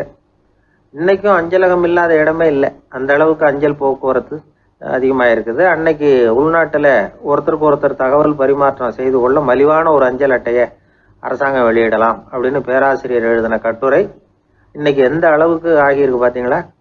ஒருத்தன் ஒரு தபால் பெட்டிக்கு பக்கத்தில் தலையை வச்சுக்கிட்டு அவன் பாட்டுக்கு நின்றுட்டு இருந்திருக்கான். அங்கே இருந்து இன்னொருத்தன் கேட்டிருக்கான், என்ன ஆச்சுன்னு. கொஞ்ச நேரத்துக்கு முன்னாடி இந்த தபால் பெட்டியில் ஒரு கார்டு எழுதி போட்டேன், விவரமெல்லாம் நல்லா தான் எழுதியிருக்கிறேன், ஆனால் அட்ரஸ் எழுத மறந்துட்டேன் அப்படின்னு நானா. உடனே அவன், அதுக்காக கவலைப்படாத, நான் போட்ட கார்டில் அட்ரஸ் எல்லாம் பின்கோடு உள்பட கரெக்டாக எழுதியிருக்கேன், ஆனால் விவரம் எழுத மறந்துட்டேன் நானா. கவலைப்படாத, கொஞ்ச நேரத்தில் தபால்காரர் வருவார், பெட்டியை திறந்ததும் நம்ம லெட்டரை கேட்டு வாங்கிக்கலாம்னா ஒருத்தன். கொஞ்ச நேரத்துக்கு முன்னாடி அவர் வந்தார், கேட்டேன், அதுக்கப்புறம் தான் மனசுக்கு ரொம்ப கஷ்டமாக போச்சு நானா. இவன் ஏண்டான்னு கேட்டிருக்கான். அவன், இது தபால் புட்டு இல்லையா?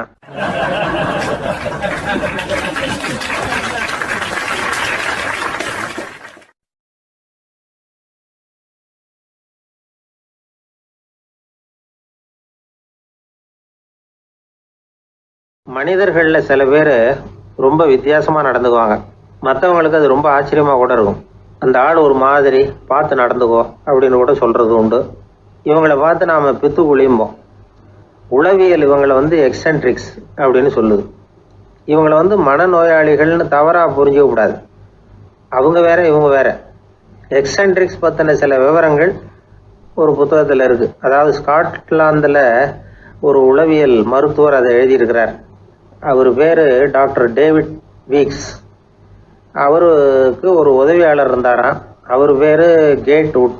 இவங்க 2 பேரும் சேர்ந்து இங்கிலாந்து பூரா சுற்றி பார்த்துருக்காங்க. 3 வருஷம் சுற்றினாங்களாம். நான் சொன்னது மாதிரி ஒரு மாதிரியாக இருக்கிற ஆசாமிகள் பல பேரை சந்தித்து பேசி அவங்கள பற்றி ஆய்வுலாம் நடத்தியிருக்கிறாங்க. அப்படி நடத்தி அதை ஒரு புஸ்தகமாக எழுதியிருக்கிறாங்க. நிறைய பேசி பார்த்துட்டு அவங்க சொல்லியிருக்கிறத கேட்டால் ரொம்ப ஆச்சரியமாக இருக்குது. நாம் இவங்களை பார்த்து பித்துக்குழிங்கிறோம், எக்ஸென்ட்ரிக்ஸ் அப்படின்னு சொல்கிறோம், கிண்டல் கூட பண்ணுறோம். ஆனால் அவங்களோட அறிவு ரொம்ப தெளிவானதான். இந்த ஆராய்ச்சியாளர்கள் சொல்கிறாங்க, அவங்க உடல் நலமும் ரொம்ப நல்லா இருக்குதான், உடம்புலையும் எந்த கோளாறும் இல்லையா. அவங்களுக்கு மகிழ்ச்சியும் அதிகமாக, ஆயுளும் அதிகமாக. அவங்களில் பல பேர் என்ன சொல்கிறாங்கன்னா, நீங்கள் நினைக்கிறது மாதிரி இல்லை நாங்கள், ஆனால் நாங்கள் மற்றவங்கள்லேருந்து வேறுபட்ட தன்மை உள்ளவங்க அப்படிங்கிறத ஒத்துக்கிறாங்களாம். இந்த உலகம் பிறந்ததுலேருந்தே இப்படிப்பட்ட வித்தியாசமான ஆசாமிகளும் பிறந்திருக்கிறாங்க. சரி, அப்படிப்பட்டவங்க எப்படி இருப்பாங்க? இப்போ ஒரு மகாராஜா தன்னோட நாய்க்கு லட்சக்கணக்கில் பணம் செலவு பண்ணி கல்யாணம் பண்ணி வச்சிருக்கிறார்.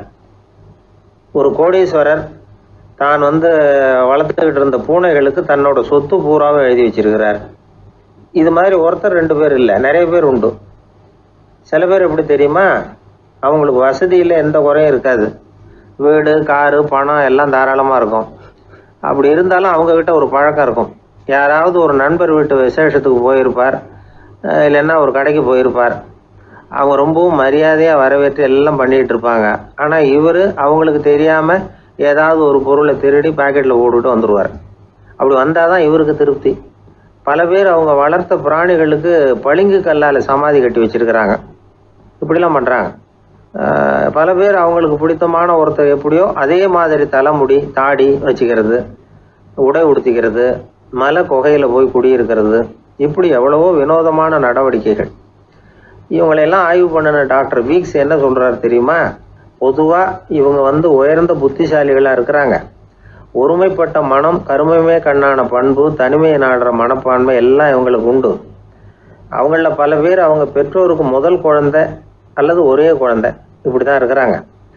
இது மாதிரியானவங்க பெண்கள் 1 பங்குன்னா ஆண்கள் 2 பங்கு. இவங்கெல்லாம் ஆக்கப்பூர்வமான செயல் செய்கிறாங்க. அப்படிப்பட்டவங்களாக தான் இருக்கிறாங்க. அடுத்தவங்க கிட்ட அன்பு காட்டுறவங்களா இருக்கிறாங்க, உற்சாகம் ஊட்டுறவங்களா இருக்கிறாங்க. அவங்களுடைய ஆக்கப்பூர்வமான பணிகளுக்கு ஊக்கம் கொடுத்தா அவங்க மன சந்தோஷமும் உடல் நலமும் பெருகும், ஆயுளும் கூடும். இதெல்லாம் அந்த டாக்டருடைய கண்டுபிடிப்பு. பித்துக்குழித்தனத்துக்கும் மனநோய்க்கும் வித்தியாசம் உண்டுங்கிறத சொல்கிறது தான் இந்த தகவல். அதனால் 2ம் ஒன்றுன்னு நினச்சிடக்கூடாது. ஒரு நண்பன் ஒருத்தனை பற்றி சொல்கிறோம். அவன் எந்த வகைன்னு நீங்களே முடிவு பண்ணுங்களேன். அவன் ஒரு கல்யாண வீட்டுக்கு போய் சாப்பிட்டுட்டு வெளியில் வந்தோம். அவன் கூட வெளியில் வந்த உடனே ரொம்ப நேரமாக தன்னோட செருப்பை தேடிக்கிட்டு இருந்தான். என்னப்பா இன்னுமா உன் செருப்பு கிடைக்கல அப்படின்னு கேட்டோம். இல்லை என்னது முன்னாடியே கிடைச்சுட்டுது, அதை விட நல்லதாக ஏதாவது கிடைக்குமான்னு பார்க்குறேன் அப்படின்னா அவன்.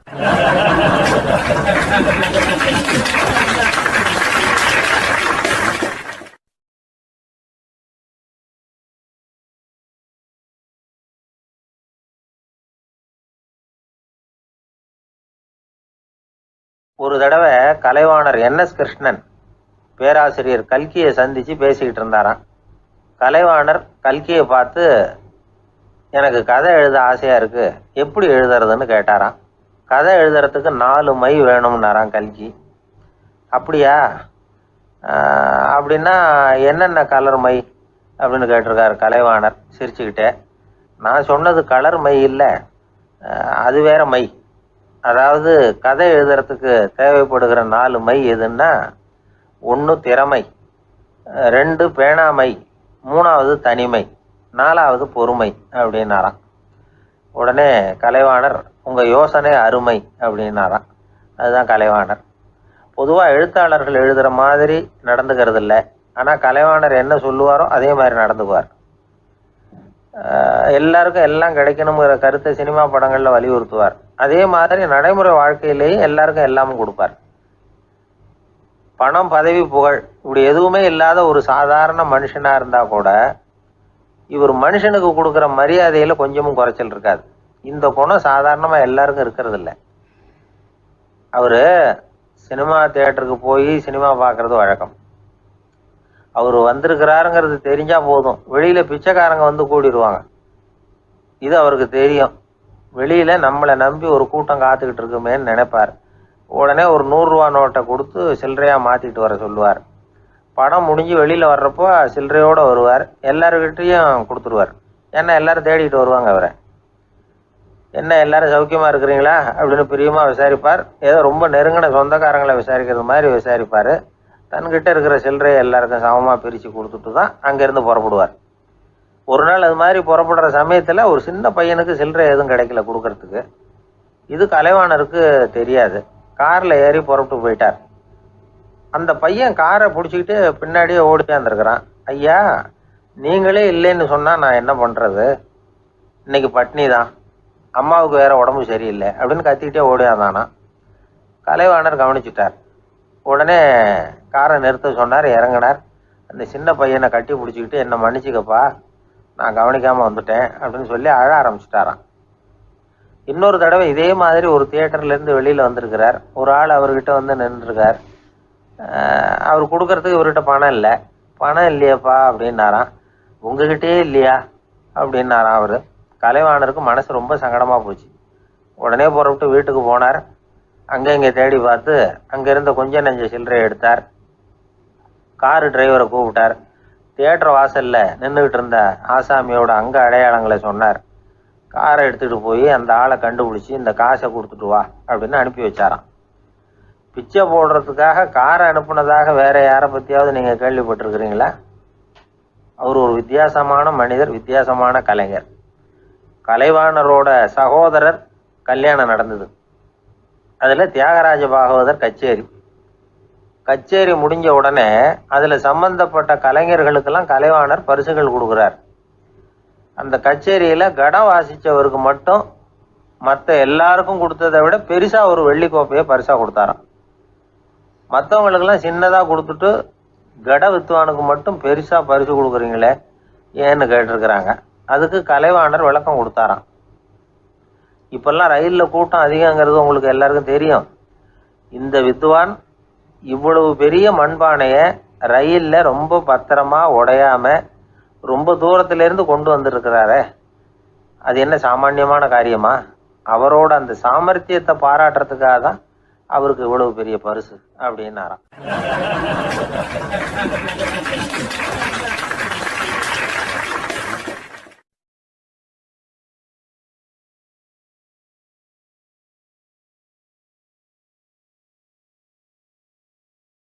ஒரு அரசன், அவனுக்கு வயசாயிட்டுது. அதனாலேயே இந்த கவலை பயம் எல்லாமும் அதிகமாயிட்டுது. மரண பயம், ராத்திரியில் சரியாக தூங்க முடியல, இப்படி ஆயிட்டுது நிலைமை. அந்த அரசன் ஏற்கனவே எப்படின்னா போர்க்களங்களில் எத்தனையோ பேரை ஓட ஓட விரட்டியிருக்கிறான். இருந்தாலும் இப்போ அந்த துணிச்சல்லாம் எங்கேயோ போயிட்டுது. பேசாமல் படுத்துருக்கிறான். அப்படியே படுத்தாலும் தான் தூக்கம் வர மாட்டேங்குது. என்ன பண்ணலாம்னு யோசித்தான் இந்த மன்னன். உடனே எல்லா அமைச்சர்களையும் கூப்பிட்டான். எனக்கு நிம்மதி இல்லை, எதை நினச்சாலும் பயமாக இருக்குது, எனக்கு ஒரு ஆலோசனை சொல்லுங்க அப்படின்னா. என்ன ஆலோசனை வேணும் அப்படின்னு சொல்லி கேட்டாங்க. எனக்கு ஒரு நெருக்கடியான சந்தர்ப்பம் ஏற்பட்டு போச்சுன்னு வச்சுக்கோங்க. அந்த நேரத்தில் நீங்கள் யாருமே என் பக்கத்தில் இல்லை ஆலோசனை சொல்கிறதுக்கு அப்படின்னா, அந்த சமயத்தில் எனக்கு உபயோகப்படுற மாதிரி ஒரு வாசகம், பொன்மொழி ஏதாவது சொல்லுங்கள். அதை நான் என்னுடைய வைர மோதிரத்துக்கு அடியில் பதிச்சு வச்சுக்கிறேன் அப்படின்னார். தேவைப்படுறப்போ உதவும் அப்படிங்கிறதுனால அவர் போட்டிருந்த மோதிரமும் அதுக்கு தகுந்த மாதிரியே திறந்து மூடுறது மாதிரி அமைஞ்சிருந்தது. ஏதாவது வாசகம் எழுதுனா உள்ற வச்சுக்கலாம், அதுக்கான வசதி அதில் இருந்தது. அமைச்சர்கள்லாம் யோசனை பண்ணாங்க. இது மாதிரி ராஜா கேட்குறாரே, என்ன வாசகம், அதாவது பொன்மொழி சொல்லலாம் அப்படின்னு எல்லாரும் யோசனை பண்ணாங்க. ஒருத்தருக்குமே சரியாக தோணலை, ஒரே குழப்பமாக இருந்தது. ஏன்னா நெருக்கடியான சமயத்தில் உபயோகப்படுறது மாதிரி ஒரு பொன்மொழி வேணும்னு சொல்லியிருக்கிறார். அப்படி இப்படி யோசித்து பார்த்தா ஒன்றுமே தோணலை. எல்லாரும் குழம்பிக்கிட்டு இருந்த நேரத்தில் ஒரு பெரியவர் அந்த பக்கமாக வந்தார். அவர் சொன்னார், நான் வேணும்னா அதுக்கு பொருத்தமாக ஒரு வாக்கியம் சொல்கிறேன், ஆனால் ஒரு நிபந்தனை. அதை யாரும் ரொம்ப ஆர்வம் காரணமாக அவசரப்பட்டு படிச்சிடக்கூடாது. அதை ரகசியமாக அந்த மோதிரத்துக்குள்ளே எழுதி வச்சுக்கணும். எப்போவாவது இக்கட்டில் மாட்டிக்கிற சமயத்தில் மட்டும் வேறு வழியே இல்லை அப்படிங்கிற நிலைமையில் மட்டும்தான் அதை திறந்து பார்க்கணும். அப்படி நீங்கள் இருக்கிறதா இருந்தால் நான் அதை சொல்கிறேன் அப்படின்னார் அந்த பெரியவர். சரின்னு ஒத்துக்கிட்டாங்க எல்லாரும். அதே மாதிரி அவர் ஒரு வாக்கியத்தை சொன்னார். அவர் சொன்ன வாக்கியத்தை ரகசியமாக மோதிரத்துக்குள்ளே பதிச்சு மூடியாச்சு. ராஜா அதை விரலில் மாட்டிக்கிட்டார். கொஞ்ச நாள் ஆச்சு. அந்த ராஜாவுக்கு ஒரு சோதனை வந்தது. என்ன சோதனைன்னா, அடுத்த நாட்டு மன்னன் படையெடுத்துக்கிட்டு வந்துட்டான். அவன் இவர்கிட்ட ஏற்கனவே தோற்று போனவன், ஒரு வெறியில் வந்திருக்கிறான். தோற்று போனவன் மறுபடியும் சண்டைக்கு வந்தால் எப்படி வருவானோ அப்படி வர்றான். ஒரு வெறியில் வந்தால் ஜெயிச்சுட்டான். என்னாச்சு, இவரோட நிலைமைன்னா நாட்டை இழந்துட்டார், எல்லாத்தையும் இழந்துட்டார். கடைசியாக ஒரு அடிபட்ட குதிரையில் ஏறி தப்பிச்சு போயிட்டார், வேறு வழி இல்லைன்னு. பின்னாடி துரத்திக்கிட்டு வராங்க. இவர் ஒரு மலை உச்சிக்கு போயிட்டார், அதுக்கும் அப்பால் போக முடியாது, ஏன்னா அந்த பக்கம் பயங்கர பள்ளம். உல்லாச பயணிகள் வந்து கண்டு கழிக்கிற இடம் அது. ஆனால் இவருக்கு அது சாவு பயணத்தின் வாசல், திரும்பவும் முடியாது, அவ்வளவு குறுகிய பாதை அது, வேறு வழியே இல்லை. இந்த நேரம் சூரிய ஒளி மோதிரத்தில் பட்டு மின்னிச்சு. உடனே இவருக்கு ஞாபகம் வந்தது. மோதிரத்தை திறந்து படிக்கிறார். அதில் இருந்த வாசகம், இந்த நிலையும் மாறிவிடும், this too will pass away. அவருக்கு ஒரு தைரியம் வந்தது. பின்னாடி வந்தவங்களும் திசை மாதிரி வேறு எங்கேயோ தேடி போயிட்டாங்க. அவங்க விரட்டிக்கிட்டு வரலைன்னா இவ்வளவு அழகான ஒரு இடம் இருக்கிறதே எனக்கு தெரியாமல் போயிருக்குமேன்னு நினச்சார். இவ்வளவு அழகை ரசிக்கிறதுக்காக ஒரு நாட்டையே கூட இழக்கலாம்னு தோணுச்சு அவருக்கு. அமைதியாக அந்த அழகை ரசித்தார். எதிரிகள்லாம் எங்கேயோ போயிட்டாங்க. மன்னர் நாடு திரும்பினார். மறுபடியும் படைகளை திரட்டினார். கொஞ்ச நாளில் படை எடுத்துக்கிட்டு போனார். யாருக்கிட்ட தோற்று போனாரோ அவரையே வெற்றி கண்டு திரும்பி வர்றார். வரவேற்பு விழா பிரமாவப்படுது. ஆடல் பாடல் கோலாகலம். இதை பார்த்ததும் அந்த ராஜாவுக்கு தலைகால புரியல. நம்மளை இனிமேல் யாராலையும் ஜெயிக்க முடியாதுன்னு நினச்சார். அகம்பாவம் லேசாக எட்டி பார்த்தது. இப்போ மறுபடியும் சூரிய ஒளிப்பட்டு மோதிரம் மின்னிச்சு. அதை திறந்து மறுபடியும் படிக்கிறார். இந்த நிலைமையும் மாறிவிடும், this too will pass away. அவ்வளவுதான். அவர் மனசு அடங்க ஆரம்பிச்சுட்டுது, ஆணவம் போயிட்டுது. இதிலேருந்து நாம் தெரிஞ்சுக்க வேண்டியது என்னென்னா, எந்த சூழ்நிலையிலையும் நாம் கவலைப்பட வேண்டியதில்லை. ஏன்னா இங்கே எதுவுமே நிரந்தரம் இல்லை. அந்த ராஜா மாதிரியே நம்ம ஆள் ஒருத்தன் ஒரு மோதிரம் போட்டிருந்தான், அதுக்குள்ளே அவன் எழுதி வச்சுருந்த வாசகம், எதுக்கும் கவலைப்படாதே அப்படிங்கிறது தான். ஒரு நாள் பயங்கரமான கவலையோடு உட்காந்துருந்தான். பக்கத்தில் இருந்தவங்க சொன்னாங்க, இது மாதிரி சந்தர்ப்பத்தில் தான் நீ உன் மோதிரத்தை திறந்து பார்க்கணும்னாங்க. இவனுக்கு கவலையோடு எரிச்சலும் சேர்ந்துக்கிட்டது. அது எப்படி முடியும், இப்போ திருட்டு போனது என்னோட அந்த மோதிரம் தானே அப்படின்னு சொல்லிவிட்டு தலையில் கை வச்சுட்டு உட்காந்துட்டான். இப்படிலாம் சொல்கிறது உண்டு. இருந்தாலும் நாம் எந்த சூழ்நிலையிலையும் கவலைப்பட வேண்டியதில்லை அப்படிங்கிற உண்மையை புரிஞ்சுக்கணும். அப்படி கவலையை வெல்றதுக்கான வழி தெரிஞ்சுட்டதுன்னா வாழ்க்கையில் வெற்றி நிச்சயம்.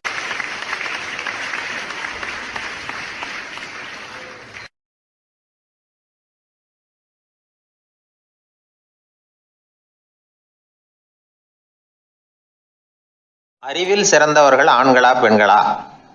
என்னுடைய நண்பர் ஒருத்தரை பார்த்து நான் கேட்ட கேள்வி இது. அவர் மெதுவாக தன்னுடைய தலையை சொரிஞ்சுக்கிட்டே சொன்ன பதில், அதில் என்ன சார் சந்தேகம், அவங்க தான் அப்படின்னார். அனுபவ அடிப்படையில் அவர் இப்படி சொல்கிறார். அறிவியல் அடிப்படையில் பார்க்குறவங்களும் இப்படி தான் சொல்கிறாங்க. இயற்கையின் நோக்கம் இனப்பெருக்கம், இதில் பெண்களின் பங்கு அதிகம். அதனால் இயற்கையே பெண்களுக்கு பல சலுகைகளை கொடுத்துருக்குது, சக்தியை கொடுத்துருக்குது. இப்போ வெளிநாடுகளில் இதை பற்றியெல்லாம் நிறைய ஆராய்ச்சி பண்ணி பார்த்துருக்குறாங்க. புள்ளி விவரங்கள்லாம் வெளியிட்டிருக்கிறாங்க. ஆண் குழந்தைகளை விட பெண் குழந்தைகள் முன்னாடியே பேச ஆரம்பிச்சுடுறாங்களாம். அது மட்டும் இல்லை, அதிக எண்ணிக்கையில் வார்த்தைகளை கற்றுக்கிறாங்களாம்.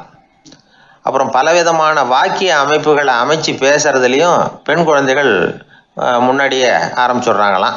இதெல்லாம் சீக்கிரமாக செய்கிறது பெண் குழந்தைகள் தான். சம வயது உள்ள ஆண் குழந்தைகள் பெண் குழந்தைகள் இவங்களை வச்சு சோதனைகள் பண்ணி பார்த்துருக்குறாங்க.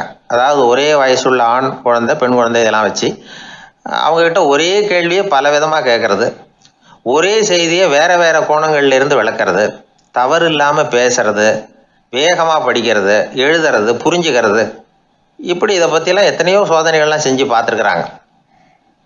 அப்படி பார்த்ததில் என்ன தெரிஞ்சதுன்னா, அதில் எல்லாம் ஆண் குழந்தைகளை விட பெண் குழந்தைகள் 1.5 மடங்கு அதிக திறமை உள்ளவங்களாக இருக்கிறாங்களாம். இன்னொரு மொழியை கற்றுக்கிறது, பேசுறது, எழுதுறது, இது கூட பெண்களுக்கு சுலபமாக வருதான். 2 மொழிகளை மாற்றி மாற்றி பேசுறது, மொழிபெயர்க்கிறது, இப்படிலாம் கூட சோதனை பண்ணி பார்த்துருக்குறாங்க. இதுலேயும் பெண்களுக்கு தான் அதிக திறன். சரி, இதை விடுங்க. புள்ளி வச்சு கோலம் போடுறது, அதிலிருந்து இந்த கை கடிகாரங்களில் கம்ப்யூட்டர்களில் நுண்ணிய பாகங்களை பொருத்துறது, இது வரைக்கும் பெண்கள் தான் திறமையாக செயல்படுறாங்க அப்படிங்கிறது அந்த சோதனை முடிவு. இந்த நுட்பம், துல்லியம், விரைவு, சிறு கை இயக்கங்களோடு செய்ய வேண்டிய மென்மையான பணிகள், இதுக்கெல்லாம் தேவை கவன குவியம், பொறுமை, இதெல்லாம் பெண்கள்கிட்ட தான் இருக்குதான். அமெரிக்காவில் இன்னொரு சோதனை கூட செஞ்சு பார்த்துருக்குறாங்க. பெண்களின் மூக்கு மோப்ப உணர்வு, இதெல்லாம் எப்படின்னு பார்த்துருக்குறாங்க. பெண்கள் அதிக எண்ணிக்கையில் வாசனைகளை பிரித்து கண்டுபிடிச்சி விடுறாங்களாம். ஆண்களால் அந்த அளவுக்கு முடியலையாம். சரி, காது எப்படின்னா செவிப்புலன் உணர்வும் பெண்களுக்கு தான் அதிகமாக. ஒரு கும்பல், அதில் பலவிதமான சத்தம், அதுக்கு இடையில் இந்த குரலோட தொனி, ஏற்ற இறக்கம், இதை வச்சே பேசுகிற ஆளை கண்டுபிடிச்சிடுறாங்களாம். ஒரு கூட்டத்தில் தன்னுடைய வீட்டுக்காரர் எங்கே இருக்கார், பிள்ளைகள் எங்கே இருக்காங்க அப்படிங்கிறதெல்லாம் பெண்கள் சீக்கிரமாக கண்டுபிடிச்சி விடுறாங்களாம். இன்னொரு விஷயம், ஒரு பொருளை பார்த்த உடனே அது என்னென்னு அடையாளம் கண்டுக்கிறது, அதை மனசில் பதிய வச்சுக்கிறது, அப்புறமா இன்னொரு சந்தர்ப்பத்தில் அது எங்கே இருந்தது அப்படின்னு சரியாக ஞாபகப்படுத்திக்கிறது, இது மாதிரி சோதனைகள்லாம் கூட பெண்கள் தான் முன்னணியில் இருக்கிறாங்க. ஒரு சராசரி சூழ்நிலையில் ஆண்களை விட அதிகமான எண்ணிக்கையில் புன்னகை புரியறது, சிரிக்கிறது பெண்கள் தானா. அதிகமாக தோழமை உணர்வோடு பேசுறது அவங்க தானா. 2 பெண்கள் பேசிகிட்டு இருக்கிறதையும் பாருங்கள், அதே மாதிரி 2 ஆண்கள் பேசிகிட்டு இருக்கிறதையும் பாருங்கள். ஆண்கள் ஒரு அடி தள்ளியே நின்று பேசிகிட்டு இருப்பாங்க.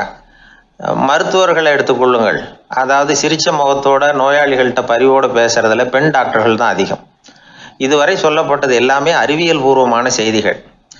அதனால் இளம் பெண்கள் வாழ்க்கையில் சோர்வடைய தேவையில்லை. இயற்கையே நமக்கு சாதகமாக இருக்கு.